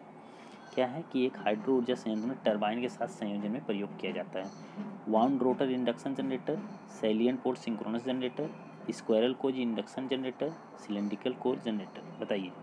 तो देखिए ध्यान से पढ़िएगा कि हाइड्रो जो पावर प्लांट है उसमें सैलिएंट पोल वाला सिंक्रोनस जनरेटर टरबाइन के साथ प्रयोग किया जाता है। कौन सा? सैलिएंट पोल वाला सिंक्रोनस जनरेटर टरबाइन के साथ प्रयोग किया जाता है। अब देखिए इनकी गति निम्न होती है, इनका फ्रेम या स्पाइडर व्यास में बड़ा होता है। अब देखिए सैलिएंट पोल की बात कर रहे हैं, ये सैलिएंट पोल में क्या होता है कि इसकी जो स्पीड होती है वो लो होती है, उनका फ्रेम जो होता है वो थोड़ा व्यास में बड़ा होता है तथा लंबाई कम होती है। इन्हें एक समान गति से घूमने के लिए गतिपाल पहिए के रूप में उभरे हुए ध्रुव के साथ बनाया जाता है। इसका मुख्य उपयोग जल टरबाइन तथा डीजल टरबाइन के साथ किया जाता है। ठीक है, चलिए अगला क्वेश्चन क्या है कि which of the below plant has high overall efficiency, किसके पास हाई ओवरऑल एफिशिएंसी होती है। Steam power plant, diesel, hydro, nuclear power plant, किसके पास होती है। तो बताइए किसके पास सबसे ज़्यादा होती है। तो देखिए दक्षता के हिसाब से हम देखते हैं किसके पास सबसे ज़्यादा होती है। तो सबसे पास थर्मल पावर प्लांट तो 25 से 30% होती है, डीजल के पास 35 से 40%, जल यानी 85%, जो न्यूक्लियर पावर प्लांट है 40 से 55%। तो आप देख रहे हैं कि हाइड्रो इलेक्ट्रिक पावर प्लांट में जो एफिशिएंसी वो कितनी है, 85% है। 85% है, कितनी है, 85% है। चलिए अगला क्वेश्चन क्या है कि spillway are constructed for, spillway है जो किसके लिए कंस्ट्रक्ट किया जाता है। सोलर एनर्जी प्लांट के लिए, गैस बेस प्लांट के लिए, हाइड्रो प्लांट के लिए, थर्मल पावर प्लांट के लिए, किसके लिए हम बनाते हैं स्पिलवे। तो स्पिलवे अगर हम बात करें तो स्पिलवे बेसिकली बनाया जाता है पन बिजली यानी कि हाइड्रो पावर प्लांट के लिए हम लोग बनाया जाता है। यह बाढ़ के समय अतिरिक्त पानी को बांध को बिना खराब किए डिस्चार्ज करता है। अब देखिए स्पिलवे जो है वो क्या है कि बाढ़ के समय अतिरिक्त पानी आ जाता है तो बांध को बिना खराब किए क्या कर देता है, डिस्चार्ज कर देता है। या बाढ़ के समय में पानी का शीर्ष नियत रखने में प्रयोग किया जाता है। तो स्पिलवे बेसिकली किस में इस्तेमाल करते हैं, हाइड्रो पावर प्लांट में। और हाइड्रो पावर प्लांट में क्या करता है, जब बाढ़ आती है तो जो बांध आप बनाते हो, जो डैम बनाते हो, ठीक है, बांध में जो पानी आपका होगा, अधिक पानी होगा, उसको डिस्चार्ज करने के लिए हम लोग स्पिलवे का इस्तेमाल करते हैं। और यह क्या है कि यह बाढ़ के समय पानी का शीर्ष नियत बनाए रखता है। ओके, चलिए अगला क्वेश्चन क्या है, which type of hydro power plant can be used as both base and peak load plant. अब देखिए कौन सा ऐसा हाइड्रो प्लांट है जो कि बेस और पीक लोड दोनों के लिए इस्तेमाल करते हैं। अभी देखो बेस लोड और पीक लोड पे क्वेश्चन आएगा तो इस पर आप चिंता मत कीजिए, अभी आएगा क्वेश्चन कि जैसे थर्मल पावर प्लांट है आपका पीक लोड की तरह होता है कि बेस लोड की तरह, न्यूक्लियर है तो बेस की तरह ही क्यों होता है। तो अभी हम इसके बारे में बात करेंगे, आएगा क्वेश्चन अभी। और तो बस अभी समझो, बस थोड़ा थोड़ा अभी हम क्वेश्चन को समझिए। तो which type of hydel power plant can be used as both base and peak load plant. देखिए run of river plant with pondage, run of river plant without pondage, storage type plants, pump storage plant. तो देखिए जो storage type plant होता है यानी जहाँ आपने पानी स्टोर करके रखा है तो उसका इस्तेमाल आप कैसे कर सकते हो, उसका इस्तेमाल आप कर सकते हो, उसका इस्तेमाल कैसे कर सकते हो, उसका इस्तेमाल आप as a peak load, as a base load दोनों तरह यूज कर सकते हो। तो देखिए क्या है कि स्टोरेज प्रकार के प्लांट में पन बिजली ऊर्जा संयंत्र को बेस या पीक लोड प्लांट के रूप में इस्तेमाल किया जा सकता है। ठीक है, विद्युत भार के घटने पर पानी उठाकर हेडरेस से जलाशय में पहुंचा देते हैं। विद्युत भार बढ़ने पर अथवा शिखर भार पर टरबाइन शक्ति उत्पादन करती है। ऐसे देशों में जहां पानी की कमी है इस प्रकार के केंद्र स्थापित किए जाते हैं। भारतवर्ष में ऐसा कोई केंद्र नहीं है। ठीक है, चलिए अगला क्वेश्चन क्या है कि install capacity of micro hydro power plant is about. ठीक है, तो माइक्रो हाइडल पावर प्लांट की जो मतलब कि कैपेसिटी है कितनी है, 100 किलोवाट, 2000, 6000, 15000। तो आपको ऐसे ही पता होना चाहिए कि माइक्रो की बात की गई है तो माइक्रो का मतलब कितना, कम से कम होगा, और कम से कम कितना है, 100 किलोवाट। ठीक है, कितना है, 100 किलोवाट। तो माइक्रो हाइडल पावर प्लांट एक पन बिजली शक्ति योजना प्रकार है जो 100 किलोवाट तक की बिजली का उत्पादन करता है। यह प्रणाली सामान्यतः विकसित देशों में विलग कम्युनिटी या ग्रामीण क्षेत्रों जहाँ पर ग्रिड नहीं उपलब्ध है वहाँ पर बिजली प्रदान करने के लिए किया जाता है। ठीक है, चलिए अगला क्वेश्चन क्या है। अगला क्वेश्चन है कि ऑर्फिक प्लेट्स है यानी छिद्र प्लेट में होता है coefficient of discharge which is typically about 0.6 and loss of head of about 60 to 70%। तो ऑर्फिस आपको याद रखना है। तो देखिए coefficient of discharge which is typically about 0.9 and loss of head of about 10%। ठीक है, coefficient of discharge which is typically about 0.6 and loss of head of about 10%। तो इसका जो करेक्ट आंसर है वो करेक्ट आंसर ऑप्शन नंबर ए है। आप इसको पढ़ लीजिएगा, ये आपके क्वेश्चन थोड़ा सा मतलब थोड़ा वैसा क्वेश्चन है। ठीक है, चलिए अगला क्वेश्चन हम पढ़ते हैं कि the maximum continuous power available from a hydro electric plant under the most adverse hydro electric condition is known as, यानी सबसे प्रतिकूल हाइड्रो परिस्थितियों के तहत जल विद्युत संयंत्र से उपलब्ध अधिकतम निरंतर पावर शक्ति क्या कहलाती है। Base load, firm power, primary power या फिर आपकी क्या सेकेंडरी पावर। तो इसका जो करेक्ट आंसर है वो क्या है ऑप्शन नंबर बी यानी फर्म पावर। देखिए फर्म पावर है क्या, देखिए सबसे प्रतिकूल हाइड्रोलिक विद्युत परिस्थितियों के तहत जल विद्युत संयंत्र से उपलब्ध अधिकतम निरंतर शक्ति यानी अधिकतम निरंतर पावर फर्म पावर कहलाती है। फर्म शक्ति वह शक्ति है जो हमेशा उपलब्ध रहती है। आपातकाल स्थिति में सप्लाई के लिए तथा प्राइमरी शक्ति यांत्रिक हाइड्रो इलेक्ट्रिक या थर्मल शक्ति होती है जो हमेशा उपलब्ध रहती है। विद्युत ऊर्जा में बदलने के लिए तथा बेस शक्ति हमेशा लोड को सप्लाई होने वाली शक्ति है। ठीक है, तो आपको समझ में आ गया होगा। चलिए अगला क्वेश्चन है कि in order to maximum power from a Pelton turbine the bucket speed must be. तो मैक्सिमम पावर के लिए जो पेल्टन टरबाइन का बकेट है उसकी स्पीड कितनी होनी चाहिए। Equal to the jet speed, equal to half the jet speed, equal to twice the jet speed, none of this. तो करेक्ट आंसर क्या होगा, correct answer option number B यानी पेल्टन टरबाइन में अधिकतम ऊर्जा के लिए बकेट गति जेट गति के आधे के बराबर होनी चाहिए। यानी अधिकतम दक्षता के लिए क्या होगा कि बकेट की गति यानी v जेट गति के आधे के बराबर होनी चाहिए। तो v बराबर क्या होगा u/2 होगा, u/2 होगा, जहाँ u जो है वो क्या है जेट का वेग है और v जो है बकेट का वेग है। ठीक है, तो देखिए पेल्टन टरबाइन के लिए, पेल्टन टरबाइन एक आवेगी टरबाइन के अंतर्गत आती है। क्लियर, ये उच्च शीर्ष है, निम्न विशिष्ट गति है, 36 शाफ्ट है, ब्लेडों की संख्या 18 से 25 यूज होती है। तो याद रखिएगा ये ब्लेडों की संख्या भी कभी कभी पूछा जाता है। जिस तरह से आपने देखा था कि 5 से 8 जो होते हैं किस में होता है, कपलान में होता है ना, उसी तरह से 18 से 25 जो होती है किस में होती है, पेल्टन टरबाइन में यूज होती है। ठीक है, और गति जो होती है 0.43 से गति अनुपात 0.48 तक, दक्षता 86% होती है, degree of freedom 0, degree of freedom कितनी होती है, 0 होती है। चलिए अगला क्या है, निम्न विद्युत उत्पादन गृहों में किसका वातावरण प्रदूषण पर सबसे कम प्रभाव होता है। वातावरण पर सबसे कम प्रभाव किसका होगा, डीजल का बहुत ज़्यादा, जल का थोड़ा कम होना चाहिए, ताप विद्युत गृह, न्यूक्लियर पावर प्लांट। तो वातावरण को सबसे कम दूषित कौन करेगा, जिसमें भाई गैसेस ज़्यादा नहीं बनेंगी, तो कौन सा होगा, जल वाला यानी हाइड्रो पावर प्लांट। तो ऑप्शन नंबर बी करेक्ट होगा। चलिए अगला क्वेश्चन क्या है कि annual depreciation of hydro power plant is about. Annual depreciation यानी पन बिजली संयंत्र का वास्तविक यानी वार्षिक अवमूल्यन कितना होता है। तो इसका वार्षिक अवमूल्यन जो होता है वो 0.5 से लेके 1.5% होता है।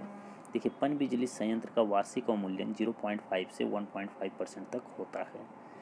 चलिए अगला क्वेश्चन क्या है, एनुअल डिप्रिसिएशन एक्सपेंस क्या होता है, assist cost minus residual cost upon useful life of the assist.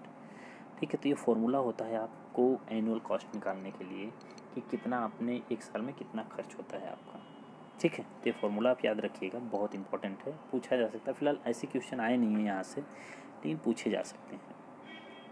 ठीक है, चलिए हम देखते हैं अगला क्वेश्चन, क्योंकि चलिए देखिए sluice gates and automated isolating valve are component of. तो स्लूइस गेट और स्वचालित पृथक वाल्व घटक होते हैं वाल्व हाउस के, हेडरेस, स्पिलवे, पेन स्टॉक। तो ऑप्शन नंबर ए यानी वाल्व हाउस के, यानी स्लूइस गेट और ऑटोमेटिक ऑसिलेटिंग वाल्व जो होते हैं किसके पार्ट होते हैं, तो वाल्व हाउस के पार्ट होते हैं। किसके? वाल्व हाउस के। ठीक है तो फ्रेंड हम कुछ क्वेश्चन अब मतलब डिस्कस कर लेते हैं किसके, ट्रांसमिशन एंड डिस्ट्रीब्यूशन के, क्योंकि देखिए यहाँ से ज़्यादा क्वेश्चन आते हैं ट्रांसमिशन एंड डिस्ट्रीब्यूशन से, तो हम कोशिश करेंगे कि ट्रांसमिशन और डिस्ट्रीब्यूशन के क्वेश्चन को ज़्यादा डिस्कस करें। बाकी पावर प्लांट से क्वेश्चन आते हैं, बट जितना आते हैं जितना मैंने बताया उतना आप पढ़ लो, थोड़ा बहुत टरबाइन के बारे में पढ़ लो, बेस लोड, ये सब चीज़ें पढ़ लो, बस उससे ज़्यादा क्वेश्चन नहीं आते हैं। फिर भी मैं एक आध वीडियो और लाऊंगा जिसमें पावर प्लांट को कवर कर दूँगा। ठीक है, तो इस वीडियो में हम अब स्टार्ट करेंगे क्या, ट्रांसमिशन और डिस्ट्रीब्यूशन के क्वेश्चन। तो देखिए, the size of neutral wire as compare to that of line wire should be in case of single phase only. यानी सिंगल फेज में आपसे पूछ रहा है कि जो न्यूट्रल वायर है कंपेयर्ड अगर करें लाइन वायर से तो कितना होता है। ठीक है, ध्यान से सुनिएगा। ऑप्शन क्या है, इक्वल, 1.5, हाफ, डबल। तो करेक्ट आंसर क्या होगा, इक्वल। सिंगल फेज के लिए देखो बात कर रहे हैं, किसके लिए, सिंगल फेज के लिए। सिंगल फेज के लिए neutral wire and phase wire both are same, यानी उनका जो डाया होगा, उनकी मोटाई होगी वो क्या होगी, सेम होगी। बट अगर 3 फेज की बात हो, ध्यान से क्वेश्चन को हमेशा इसलिए पढ़िएगा, जब भी 3 फेज की बात होगी वहाँ पे क्या होगा कि आपका जो फेज वायर होगा, फेज वायर वो 2 गुना होगा, जबकि न्यूट्रल वायर क्या होगा आपका 1 गुना। यानी फेज वायर का आधा होगा क्या, न्यूट्रल वायर। फेज वायर का क्या होता है, आधा होता है न्यूट्रल वायर। तो याद रखिएगा इस चीज़ को। ठीक है, चलिए अगला क्वेश्चन हम देखते हैं। चलिए अगला क्वेश्चन क्या है कि 3 phase AC supply system is favoured as compare to single phase AC supply system due to. यानी 3 फेज एसी सिस्टम हम ज़्यादा प्रेफर करते हैं सिंगल फेज एसी की तुलना में, क्यों? ऑप्शन क्या है, देखिए। ऑप्शन हाई एफिशिएंसी, करेक्ट है। Small number of connection, small voltage drop, low cost of switching. तो देखिए 3 फेज मतलब प्राथमिकता देने का कारण है, तो 3 फेज को हम प्राथमिकता क्यों देते हैं, एफिशिएंसी के कारण, हाई एफिशिएंसी के कारण। तो हाई एफिशिएंसी के कारण 3 फेज एसी आपूर्ति को सिंगल फेज एसी से अधिक प्राथमिकता दी जाती है। तो याद हो गया आपको कि 3 फेज जो है वो ज़्यादा इस्तेमाल किया जाता है, क्यों? क्योंकि इसकी एफिशिएंसी जो होती है वो क्या होती है, हाई होती है। एफिशिएंसी क्या होती है, हाई होती है। चलिए अगला क्वेश्चन है कि ये 3 phase 4 wire system is commonly used on. तो 3 फेज 4 वायर सिस्टम कॉमनली कहाँ पर यूज किया जाता है? 3 फेज 4 वायर सिस्टम की बात कर रहे हैं। Primary transmission, secondary transmission, primary distribution, secondary distribution. कहाँ पे 3 फेज 4 वायर? 3 फेज 4 वायर का मतलब क्या, 3 फेज होगा, 1 न्यूट्रल होगा। कहाँ पे यूज करेंगे हम? तो इसका हम इस्तेमाल करते हैं सेकेंडरी डिस्ट्रीब्यूशन में। ठीक है, सेकेंडरी डिस्ट्रीब्यूशन में देखिए 3 फेज 4 वायर प्रणाली आमतौर पर सेकेंडरी डिस्ट्रीब्यूशन में उपयोग किया जाता है, क्योंकि डिस्ट्रीब्यूशन सिस्टम के माध्यम से उपभोक्ता को शक्ति मतलब कि ट्रांसफ़र होती है। तो इसके लिए उपभोक्ता द्वारा एक न्यूट्रल की मांग रहती है। यानी 3 फेज 4 वायर तो उपभोक्ता को क्या मांग रहती है, एक न्यूट्रल की मांग रहती है।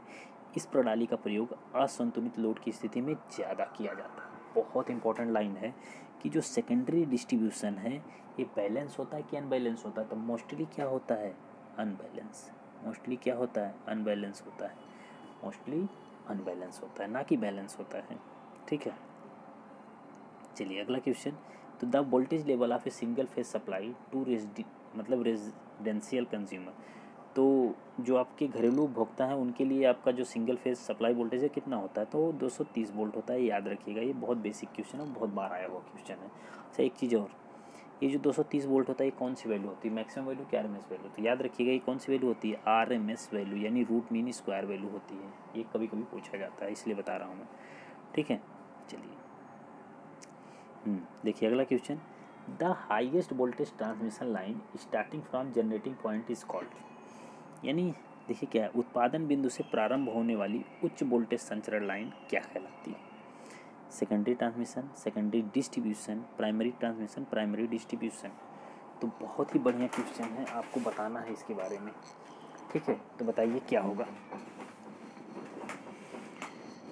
तो इसका करेक्ट आंसर जो होगा, देखिएगा आप, इसका करेक्ट आंसर देखिए आपके सामने ये बना देंगे फिगर ही पूरा। अब देखिए, उत्पादन बिंदु से प्रारंभ होने वाली उच्च वोल्टेज संचरण लाइन प्राथमिक संचरण लाइन कहलाती है, यानी प्राइमरी ट्रांसमिशन लाइन कहलाती है। अब देखिए, ये आपका जनरेटिंग स्टेशन है, फिर ये प्राइमरी ट्रांसमिशन, ठीक है, ये सेकेंडरी ट्रांसमिशन, ये आपका प्राइमरी डिस्ट्रीब्यूशन, ये सेकेंडरी डिस्ट्रीब्यूशन है, ठीक है। तो ये फिगर आपने अपने टाइम पे देखा होगा। सेकेंडरी डिस्ट्रीब्यूशन के बाद हम क्या करते हैं, कंज्यूमर का मतलब कंज्यूमर को हम भेज देते हैं, वो अपना यूज करते हैं, ठीक है। चलिए अगला क्वेश्चन क्या है कि ये 30 किलोमीटर ट्रांसमिशन लाइन, ठीक है, ये 30 kilometre transmission line carrying power at 33 kilovolt is known as, यानी 33 किलोवोल्ट्स वाली जो 30 किलोमीटर की संचरण लाइन है उसको हम क्या कहेंगे, short, long, high, ultra high, क्या होगा वो। तो ये आपकी होगी शॉर्ट ट्रांसमिशन लाइन। देखिए ध्यान से देखिएगा कि 33 किलोवोल्ट वाली 30 किलोमीटर की संचरण लाइन लघु संचरण लाइन कहलाती है।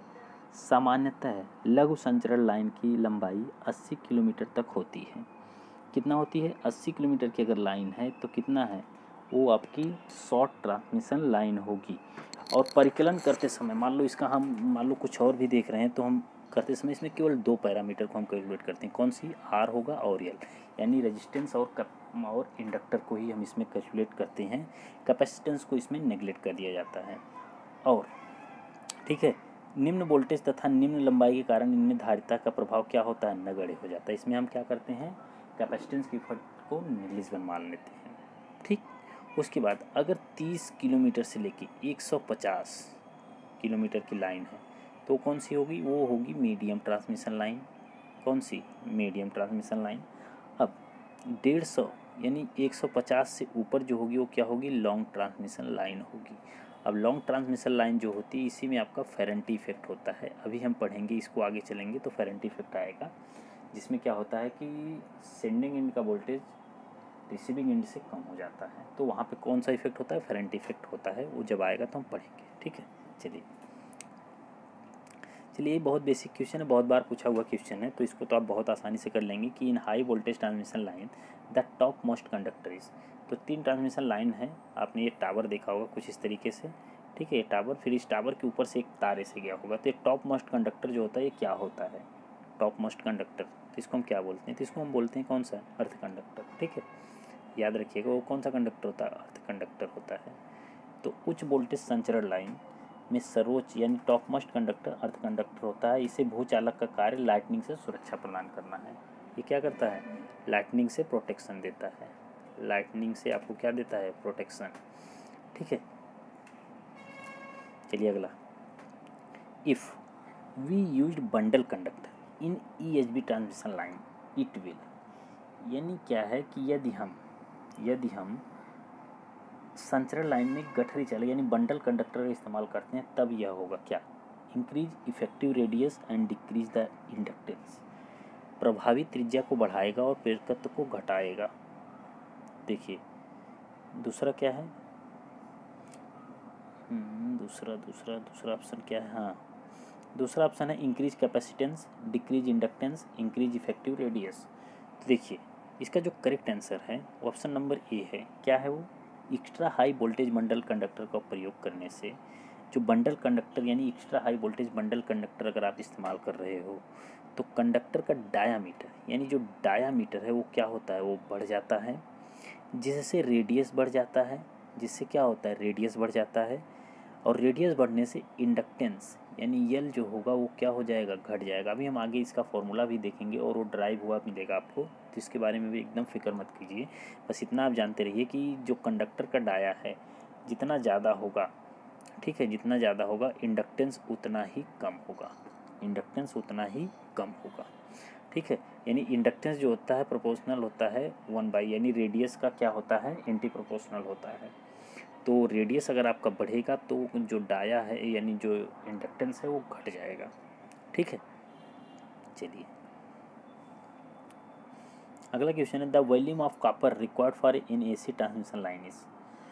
तो जो वॉल्यूम ऑफ कॉपर है AC ट्रांसमिशन लाइन में रिक्वायर्ड होगी, तो proportional to the voltage, proportional to the power factor, या फिर अगला ऑप्शन क्या है कि inversely proportional to the voltage and proportional to current. Option क्या है, ओनली ए, बोथ, यानी ओनली टू। तो जो करेक्ट आंसर है वो डी है।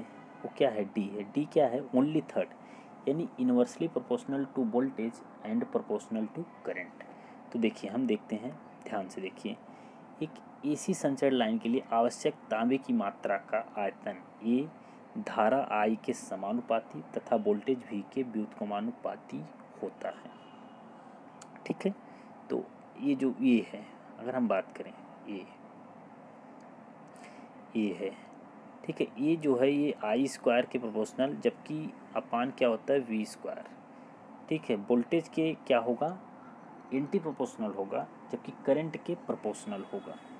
ठीक है, चलिए अगला क्वेश्चन है कि bundle conductor are used in a transmission line as it help in obtaining.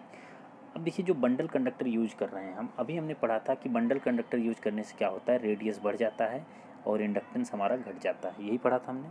चलिए अब देखते हैं क्या है। तो bundle conductor are used in transmission line as it helps better voltage regulation, good, क्योंकि अगर इंडक्टेंस कम हो गया, यल कम हो गया, तो आप ध्यान से देखें कि XL बराबर क्या होता है, 2πf/L। यल कम, इसका मतलब XL कम। अब XL कम हो गया तो इसका मतलब क्या हो गया, वोल्टेज रेगुलेशन बेस्ट हो जाएगा, ओके, बेटर होगा। रिड्यूस द इंडक्टेंस, तो हमने पहले भी पढ़ा था कि बंडल कंडक्टर यूज करने से क्या होता है, यल आपका रिड्यूस होता है, यल रिड्यूस हो गया। रिड्यूस द स्किन इफेक्ट, अब देखिए reduce the skin effect, skin effect का बेसिकली क्या पर्पज़ है, स्किन इफेक्ट का मतलब होता है कि कंडक्टर के सिर्फ आउटर पोर्शन से करंट का फ्लो होना, करंट का सिर्फ आउटर पोर्शन से फ्लो होना क्या कहलाता है, स्किन इफेक्ट। तो जब आपका डाया ज़्यादा होगा, ठीक है, जब डाया ज़्यादा होगा तो जो स्किन इफेक्ट है वो भी आपका क्या हो जाएगा, कम हो जाएगा, स्किन इफेक्ट आपका क्या होगा, कम हो जाएगा। ठीक है, तो ऑल ऑफ दी एबव, तो इसका करेक्ट आंसर जो होगा ऑप्शन नंबर डी हो जाएगा। चलिए अगला question, when the load at the receiving end of a long transmission line is remove, the sending end voltage is less than the receiving end voltage, what is the effect is known as. मैंने पहले ही आपको बताया कि अभी आएगा वो, ठीक है, ये क्वेश्चन तो मेरे को पता है ना कि क्वेश्चन आएगा, तो ऑप्शन नंबर सी आपका करेक्ट होगा कि जब भी, जैसे देखिए ये ट्रांसमिशन लाइन है, ये आपका VS है और ये आपका VR है। अब आपने इधर को क्या कर दिया, लोड हटा दिया, यानी ओपन कर दिया है इधर रिसीविंग एंड को, तो इस कंडीशन में क्या होगा कि VS is less then VR। ठीक है, तो VR आपका ज़्यादा हो जाएगा और VS आपका कम हो जाएगा, यानी sending end voltage less than the receiving end voltage. तो इसको हम क्या बोलते हैं, इसको हम बोलते हैं फेरेंटी इफेक्ट। और ये बेसिकली किस में होता है, लॉन्ग ट्रांसमिशन लाइन पर, लॉन्ग ट्रांसमिशन लाइन में। और लॉन्ग ट्रांसमिशन लाइन में तभी होगा जब आपका फुल लोड लगा है, तब नहीं होगा, ध्यान से सुनिएगा, फुल लोड पर नहीं लगेगा ये। और तो लगेगा कब, जब आपके पास लाइट लोड होगा, कैसा, लाइट लोड या फिर नो लोड, दो कंडीशन होगी तो फेरेंटी इफेक्ट होगा। हाई मतलब कि फुल लोड पर नहीं होगा, लेकिन light load and no load पर होगा। ठीक है, चलिए अगला क्वेश्चन है कि if voltage is increase by n times the size of the conductor would be. अब वोल्टेज आप इंक्रीज कर रहे हो कितने टाइम्स, n टाइम, तो साइज जो होगी कंडक्टर की वो कितने टाइम आपकी क्या होगी, तो increase by n times, reduce by 1/n times, increase by n square times, reduce by 1/n square times. अब देखिए कैसे, अब ध्यान से देखिए, यहाँ से देखिए बहुत सी चीज़ें अब आपकी क्लियर होने वाली है, मैंने अभी आपको बताया था ना, आपकी बहुत सी चीज़ें यहाँ से क्लियर हो जाएंगी, ध्यान से देखिएगा बस। अब देखिए, चूँकि पावर सिस्टम में संचरित पावर, जो पावर सिस्टम में जो आपकी पावर होती है वो क्या होती है, 3 फेज के लिए √3 VL/IL cos π, जो कि एक्टिव पावर होती है। कौन सी पावर होती है, एक्टिव पावर। ठीक, तो संचरित वोल्टेज को n गुना बढ़ाने पर, अब आपने क्या कर दिया, जो वोल्टेज था आपने उसको कितने टाइम बढ़ा दिया, n टाइम्स आपने इसको इंक्रीज कर दिया, तो जो पावर है वो क्या हो जाएगी, √3 n VL/IL cos π। देखो n टाइम इसमें बढ़ा दिया हमने, तो यहाँ से जो आपकी लोड करंट निकली वो कितना निकली, P/√3 n VL/IL cos π, जो कि आपको दिख रहा होगा इसमें।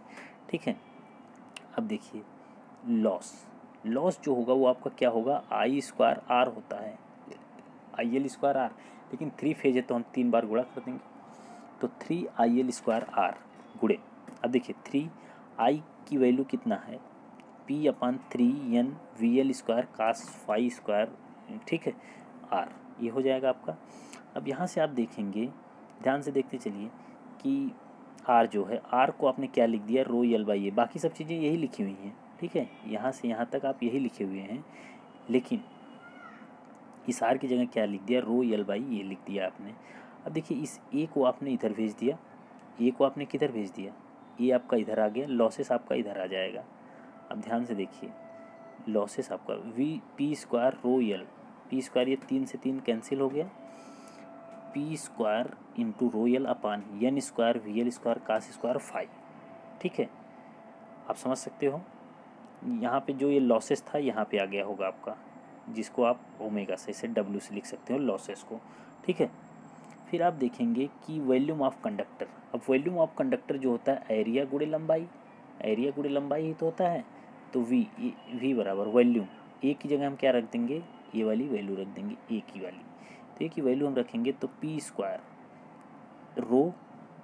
रो इंटू एल स्क्वायर, एल एक पहले था, ठीक है, पहले एक एल था, फिर बाद में एक एल जो हम की वॉल्यूम के लिए आया, तो L square upon N square V L square cos square phi. तो अब फिर इसी क्वेश्चन को आप देखेंगे तो वॉल्यूम जो होगा वो डायरेक्टली प्रोपोर्शनल होगा 1/n स्क्वायर के, 1/n स्क्वायर के होगा, ठीक है। इसीलिए मैं कह रहा था कि जो वॉल्यूम होता है, अब देखिए वो किसके किसके बराबर होता है, ध्यान से आप देखिएगा, जो वॉल्यूम है वो बराबर किसके है, वो बराबर है आपका पावर के स्क्वायर के, लंबाई के स्क्वायर के, और उसके बाद एन स्क्वायर के एंटी प्रोपोर्शनल है, और वी एल स्क्वायर के भी एंटी प्रोपोर्शनल है। तो वॉल्यूम में अगर किसी भी कंडक्टर में कॉपर बढ़ाना है तो वोल्टेज का मान कितना होगा, तो वो एंटी प्रोपोर्शनल है। तो वॉल्यूम बढ़ाने के लिए आपको वोल्टेज के मान को क्या करना पड़ेगा, घटाना पड़ेगा, वो भी स्क्वायर के फॉर्म में, ठीक है, ये वो भी स्क्वायर के फॉर्म में, ठीक है। तो यहाँ से आपको पता चल गया होगा, ये थोड़ा सा बढ़िया क्वेश्चन है, पूछा जाता है एग्ज़ाम में। चलिए अगला क्वेश्चन है कि which of the following distribution system is used for combined power and lightning load. अब देखिए निम्नलिखित में कौन सी वितरण प्रणाली का उपयोग संयुक्त शक्ति और कम भार के लिए होता है, single phase 2 wire AC system, 3 phase 3 wire system, 3 phase 4 wire system, या फिर नन ऑफ दिस। तो देखिए करेक्ट आंसर जो होगा 3 फेज 4 वायर एसी वितरण प्रणाली का उपयोग संयुक्त शक्ति और कम भार के लिए किया जाता है, संयुक्त शक्ति और कम भार के लिए किया जाता है, ठीक है। तो देखिए 3 phase 4 wire system, 3 phase 4 wire system का इस्तेमाल हम किस लिए करते हैं, संयुक्त शक्ति और कम भार के लिए करते हैं, ठीक है। चलिए देखिए अगला क्या है कि the main reason for using high voltage for long distance power transmission is. तो हाई वोल्टेज का हम इस्तेमाल करते हैं, मतलब कि लॉन्ग डिस्टेंस के लिए हम लोग क्या करते हैं, हाई वोल्टेज का इस्तेमाल, वोल्टेज को क्या रखते हैं, बहुत हाई रखते हैं, और करंट को बहुत कम रखते हैं, यानी कि हम क्या रखते हैं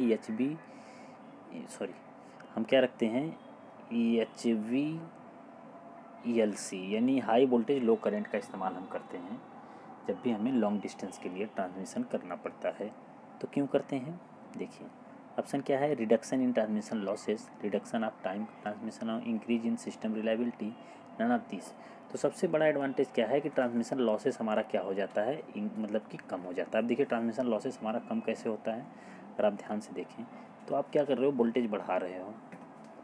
अब अगर आप बात करें पावर की, तो पावर जो होता है हमारा फिक्स होता है V/I, तो हमें सेम पावर ट्रांसफ़र करना है, तो यहाँ से आप देखेंगे कि V जो होगा वो P/I होगा, P/I। अगर आप V बढ़ा रहे हो तो डेफिनेटली आपका क्या होगा, आपका I कम हो जाएगा, I क्या होगा, कम होगा, क्योंकि पावर आपको कांस्टेंट रखना है। तो पावर आपकी कांस्टेंट रहेंगी लेकिन I आपका कम हो गया। जब I आपका कम हो गया तो इसका मतलब लॉसेस जो होता है, लॉस आपने पढ़ा है I²R होता है। अब I ही कम हो गया तो लॉसेस भी क्या होगा, कम होगा। तो हाई वोल्टेज यूज करने के कारण क्या हो गया, लॉसेस आपका कम हो जाएगा, लॉसेस क्या होगा, कम होगा।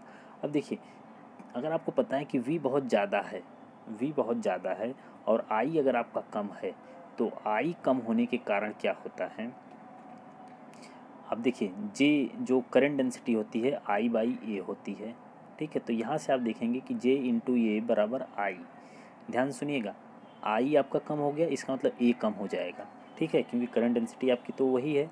तो जे बराबर वो सॉरी हाँ जे इंटू ए बराबर जो होता है वो आई होता है। अगर आई आपका कम हो गया तो इसका मतलब क्या है, ए भी कम हो जाएगा। या फिर आप ऐसे नहीं देख सकते, तो देखिए आई बराबर क्या होता है वी बटे आर, ठीक है, वी बटे आर। आर बराबर क्या होता है रो एल बाई ए, तो V into A upon rho into L, ठीक है। तो आपका आई अगर कम है तो इसका मतलब ए भी कम होगा, क्या होगा, ए भी कम हो जाएगा आपका। अगर ए कम हो गया इसका मतलब एरिया कम हो गई, यानी पतला कंडक्टर, यानी कि थिन वायर आप यूज कर सकते हो, थिन वायर आप इस्तेमाल कर सकते हो।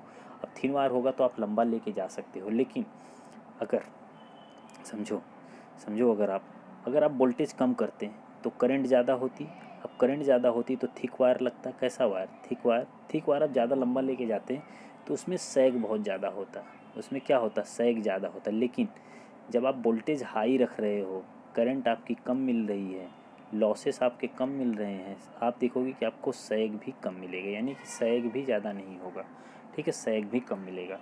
तो ये सब चीज़ें हैं जिसके कारण आपको मतलब कि हाई वोल्टेज का हम इस्तेमाल करते हैं, लो वोल्टेज का इस्तेमाल नहीं करते हैं, ठीक है। अब देखिए अगर लॉसेस कम हो गया, ध्यान समझिएगा, लॉसेस कम हो गया तो इफ़िशियंसी ऑटोमेटिक बढ़ जाएगी। किसी भी मशीन, किसी भी ट्रांसमिशन लाइन, किसी भी इंसान में अगर लॉसेस कम होगा तो उसकी इफ़िशियंसी बढ़ेगी ना, तो इसकी इफ़िशियंसी भी बढ़ जाएगी। अगर इफ़िशियंसी बढ़ गई, लॉसेस कम हो रहा है, तो इसका मतलब वोल्टेज रेगुलेशन इंप्रूव होगा। वोल्टेज रेगुलेशन क्या होगा, इंप्रूव होगा, वोल्टेज रेगुलेशन इंप्रूव होगा, ठीक है। अब वोल्टेज रेगुलेशन इंप्रूव हो रहा है, इसका मतलब है कि पावर फैक्टर भी इंप्रूव होगा। आप समझिए ध्यान से कि लॉसेस कम है ना, पावर फैक्टर भी क्या होगा, इंप्रूव होगा। तो ये सब चीज़ें हैं, इसलिए हम लोग इस्तेमाल करते हैं हाई वोल्टेज को। तो देखिए लंबी दूरी के लिए विद्युत पारेषण हेतु उच्च वोल्टता का उपयोग पारेषण क्षय में कमी करने के लिए किया जाता है। तो देखिए उच्च वोल्टेज पारेषण के लाभ, तो पी और वी आई कॉस फाई होता है। आप यहाँ से ये देखेंगे तो आप बस सीधा निकल आ जाएगा कि क्या होगा कि ट्रांसमिशन दक्षता बढ़ जाती है, प्रतिशत लाइन ड्रॉप कम हो जाए। अच्छा हाँ देखिए, जब आई आर ड्रॉप भी क्या हो जाएगा, कम हो जाएगा, ड्रॉप भी कम हो जाएगा, ठीक है। तो ये आप अपने से निकाल सकते थे। चलिए अब देखिए अगला question, if a transmission line is of 310 kilometre then the line is consider ऐसे। अब 310 किलोमीटर का है तो फिर कौन सी ट्रांसमिशन लाइन होगी, very short line, long line, medium line. तो सिंपल सी बात है, कौन सी होगी, लॉन्ग लाइन है, क्योंकि 250 किलोमीटर से ऊपर है, 250 किलोमीटर लाइन से क्या है, एबव है, तो फिर कौन सी लाइन होगी, लॉन्ग लाइन होगी, ठीक है। अच्छा चलिए इसमें देखिए क्या क्या है। अब देखिए दीर्घ संचरण लाइन की दूरी 150 किलोमीटर के ऊपर तथा वोल्टता 100 किलोवोल्ट के ऊपर होती है। ध्यान से सुनिएगा आप, देखिए लॉन्ग लाइन के लिए क्या बोल रहा है कि 150 से ऊपर जो डिस्टेंस है उसके लिए, और वोल्टेज कितना बताया, 100 किलोवोल्ट से एबव। तो ये दोनों कंडीशन अगर फुलफिल हो रही है तो कौन सी लाइन होगी, लॉन्ग ट्रांसमिशन लाइन होगी। अब देखिए मीडियम के लिए देख लेते हैं, तथा मीडियम संचरण लाइन की दूरी जो होती है 50 से 150 किलोमीटर, नहीं तो 80 से 250 मान लो, कुछ ऐसे ही डिस्टेंस आपकी रहती है। लेकिन वोल्टेज जो होता है 20 किलोवोल्ट से लेकर 100 किलोवोल्ट के बीच में रहता है। वोल्टेज कितना रहता है, 20 किलोवोल्ट से लेकर 100 किलोवोल्ट के बीच में रहता है। तथा लघु संचरण लाइन की लंबाई 50 किलोमीटर तथा वोल्टता 20 किलोवोल्ट से कम होती है। ओके चलिए अगला क्वेश्चन देखिए क्या है, the transmission line feeding power on either side of the main transmission line is called. यानी संचरण लाइन जो कि मुख्य संचरण लाइन से किसी भी सिरे से पोषित होती है कहलाती है। Secondary distribution, secondary transmission, primary transmission, primary distribution. अब आपको समझना है कि क्या कह रहा है, the transmission line is feeding power on either side of the main transmission line. तो मेन ट्रांसमिशन लाइन द्वारा जो आपकी फीडिंग होती है, जो पावर दी जाती है जिस लाइन को, उस लाइन को हम बोलते क्या हैं, तो उस लाइन को हम बोलते हैं सेकेंडरी ट्रांसमिशन लाइन। कौन सी लाइन, यानी प्राइमरी ट्रांसमिशन लाइन की बात कर रहा है। अब प्राइमरी ट्रांसमिशन लाइन से जो मेन लाइन है वो है जो प्राइमरी ट्रांसमिशन लाइन की मेन लाइन, उसके द्वारा जिसको हम लाइन देते हैं उसे हम क्या बोलते हैं, तो उसको हम बोलते हैं सेकेंडरी ट्रांसमिशन लाइन, ठीक है। तो देखिए संचरण लाइन जो कि मुख्य लाइन में से किसी भी सिरे से पोषित होती है, द्वितीयक संचरण लाइन होती है वो, ठीक है। तो मुख्य सिरे से जिसे किसी भी साइड से आप मतलब कि दिया जाए किसी भी साइड से, तो कौन सी होती है? सेकेंडरी ट्रांसमिशन लाइन, ठीक है। सेकेंडरी ट्रांसमिशन लाइन आपकी होती है। चलिए अगला क्वेश्चन है, ये bipolar HVDC transmission line has 2 poles. देखिए तो बताइए, एक द्विध्रुवी उच्च वोल्टेज दिष्ट धारा पारेषण लाइन के 2 ध्रुव होते हैं, one positive and other negative, both positive both negative, none of the above alternative. तो देखिए अब आपके सामने ये फिगर बन गया है। अब क्या है, ये द्विध्रुवी HVDC उच्च वोल्टता दिष्ट धारा पारेषण लाइन के 2 ध्रुव, एक धनात्मक तथा दूसरा ऋणात्मक होता है। एक धनात्मक और दूसरा ऋणात्मक होता है। तो ध्यान से आप इसको पढ़ के जाइएगा, वैसे भी बेसिक क्वेश्चन है, ये आपसे पूछा जा सकता है। चलिए अब देखिए अगला क्वेश्चन क्या है। अगला क्वेश्चन है, in a bundle conductor if DS is the geometric mean radius यानी GMR of each sub conductor and D is the bundle spacing as shown in figure, then for the 2 sub conductor bundle. अब देखिए एक conductor, 2 conductor हैं, इनके बीच की distance क्या दे रखी है? D दे रखी है। देखिए क्या है, यदि बंडल कंडक्टर में सभी उपचालकों का ज्यामितीय औसत त्रिज्या GMR D है तथा D बंडल वाली दूरी जैसा चित्र में दिखाया, तब 2 उपचालकों के लिए बंडल हेतु जो फॉर्मूला बनेगा वो क्या बनेगा? ध्यान से देखिएगा, और ये वाले क्वेश्चन बहुत आते हैं, ठीक है। अब देखिए, अब 2 कंडक्टर आपका इस तरह है, बंडल कंडक्टर, ट्विन मूज कंडक्टर का नाम जो है, कंडक्टर का नाम क्या है? ट्विन मूज है। चलिए तो इसके लिए हम लोग निकालेंगे, तो GMR जो होगा √DS गुणे D होगा, √DS गुणे D, √DS गुणे D हो जाएगा, ठीक है। तो ऑप्शन नंबर ए जो होगा वो करेक्ट होगा। चलिए अगला question, the input impedance of a line of infinite length is equal to. अब कह रहा है कि the input impedance of a line of infinite length is equal to. तो इनपुट इम्पिडेंस क्या होगा लाइन का जब इनफाइनाइट लेंथ आप यूज कर रहे हो? 0, Z0/2, Z0 या इनफाइनाइट। तो ऑप्शन नंबर सी, यानी एक अनंत लंबाई वाले लाइन की इनपुट प्रतिबाधा संख्यात्मक रूप से अभिलाक्षणिक प्रतिबाधा के बराबर होती है। अब देखिए, अनंत लंबाई वाला कोई भी एक लाइन होगी, उसका जो इनपुट इम्पिडेंस होगा वो क्या होता है? वो कैरेक्टरिस्टिक इम्पिडेंस के, कैरेक्टरिस्टिक यानी कौन सी? अभिलाक्षणिक प्रतिबाधा के बराबर होता है, ठीक है। तो Z0 यानी कि जो कैरेक्टरिस्टिक इम्पिडेंस होता है वो आपका बराबर होगा Z0 जो है आपका क्या है? कैरेक्टरिस्टिक इम्पिडेंस है, और कैरेक्टरिस्टिक इम्पिडेंस जो होता है वो क्या होता है? Z0 बराबर √L/C होता है। Z0 बराबर क्या होता है? Z0 बराबर √L/C, L/C होता है, ठीक है।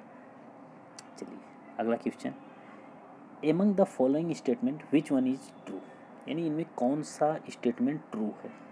कौन सा स्टेटमेंट ट्रू है बताइए?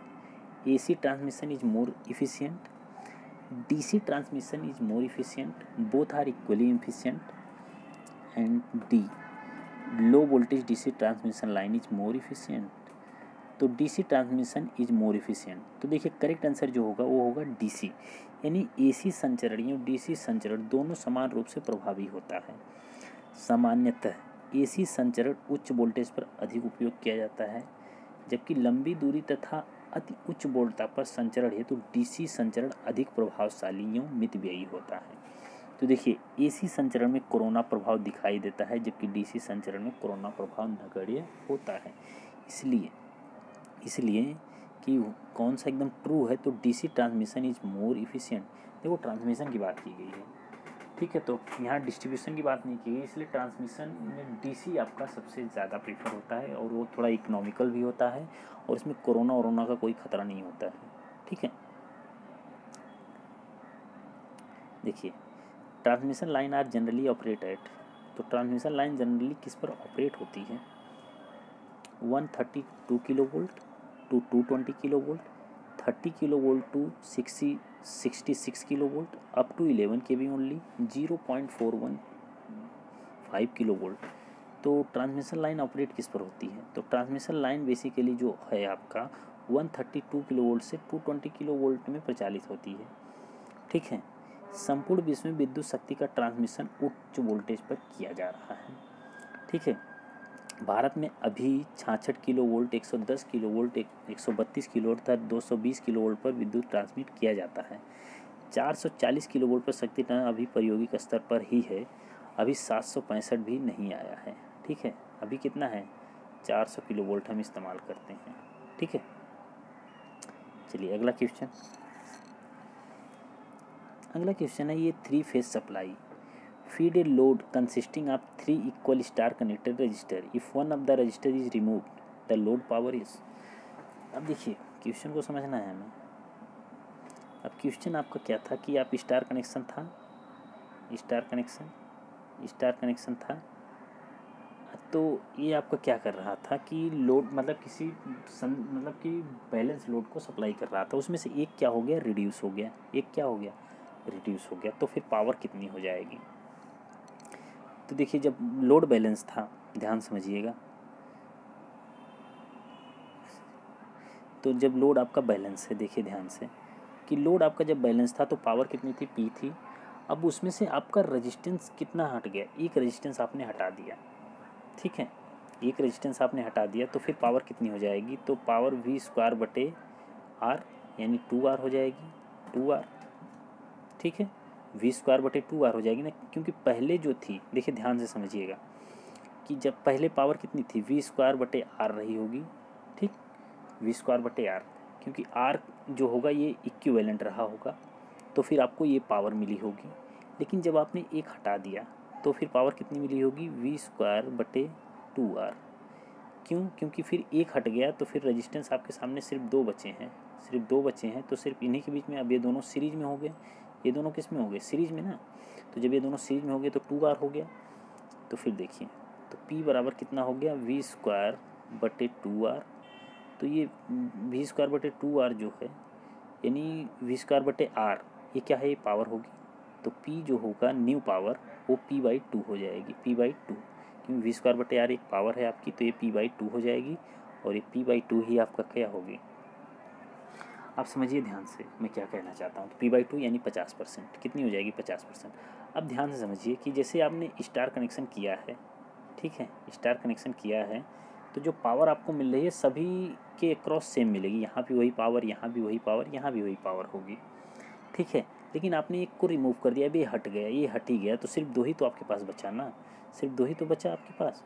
तो जब 2 ही बचा आपके पास तो आप समझो ना बात को, जब 2 ही बचा तो इसका मतलब क्या है कि रेजिस्टेंस आपका क्या हो गया?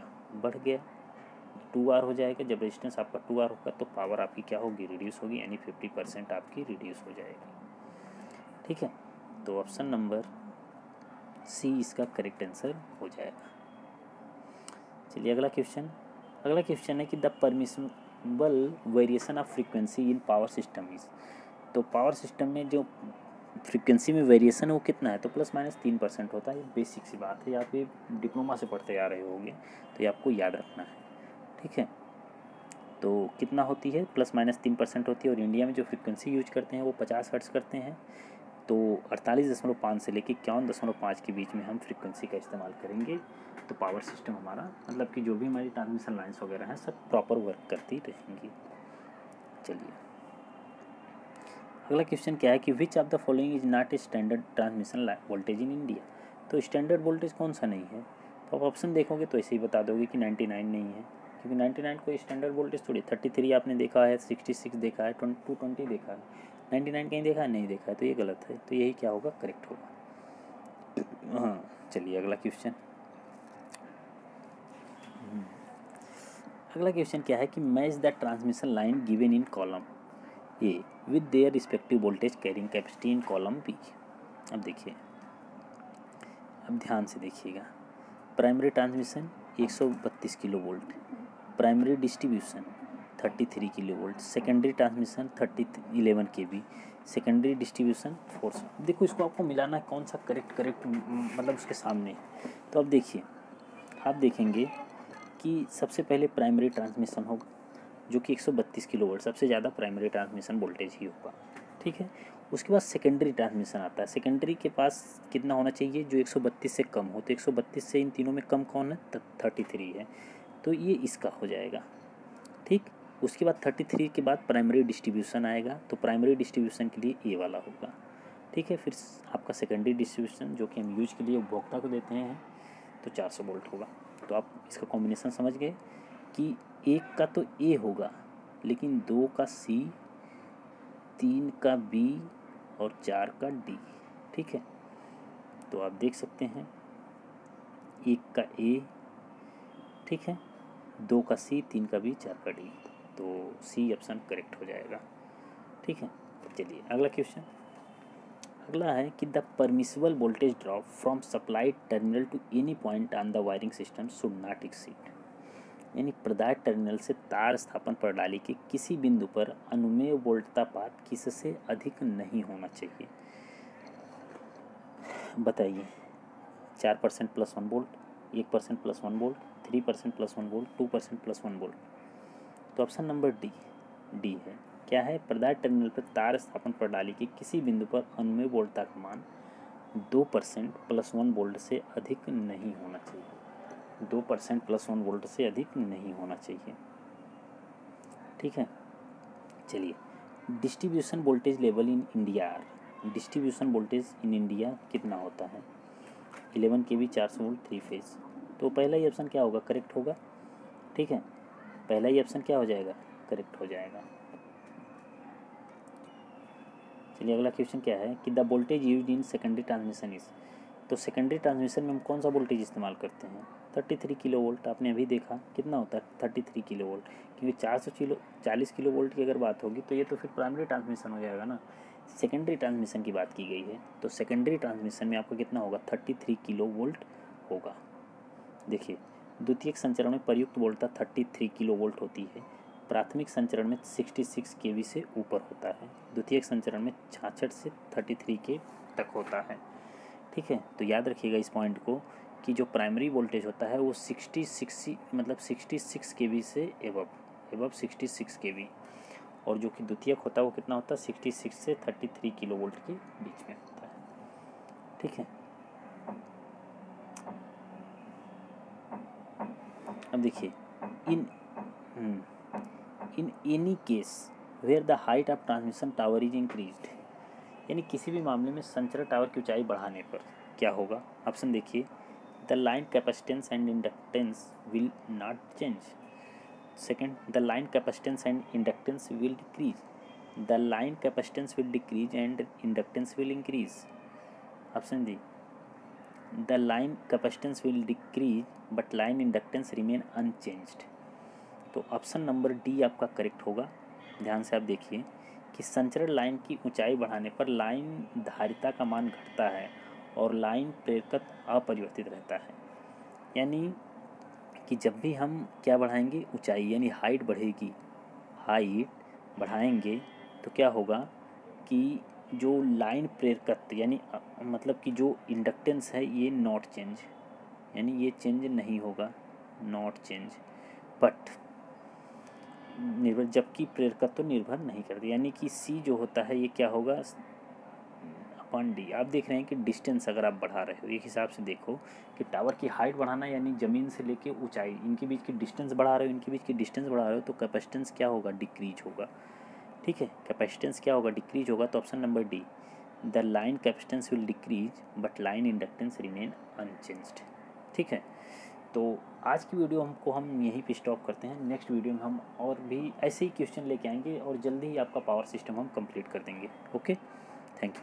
और हाँ, आपको अगर ये वाली बता रहे हैं, आपको अगर ये वाला बुक का PDF चाहिए तो आप प्लीज़ यार ज़रूर विज़िट कीजिए, आपको डिस्क्रिप्शन पे लिंक होगा, वहाँ मिल जाएगा आपको, ठीक है।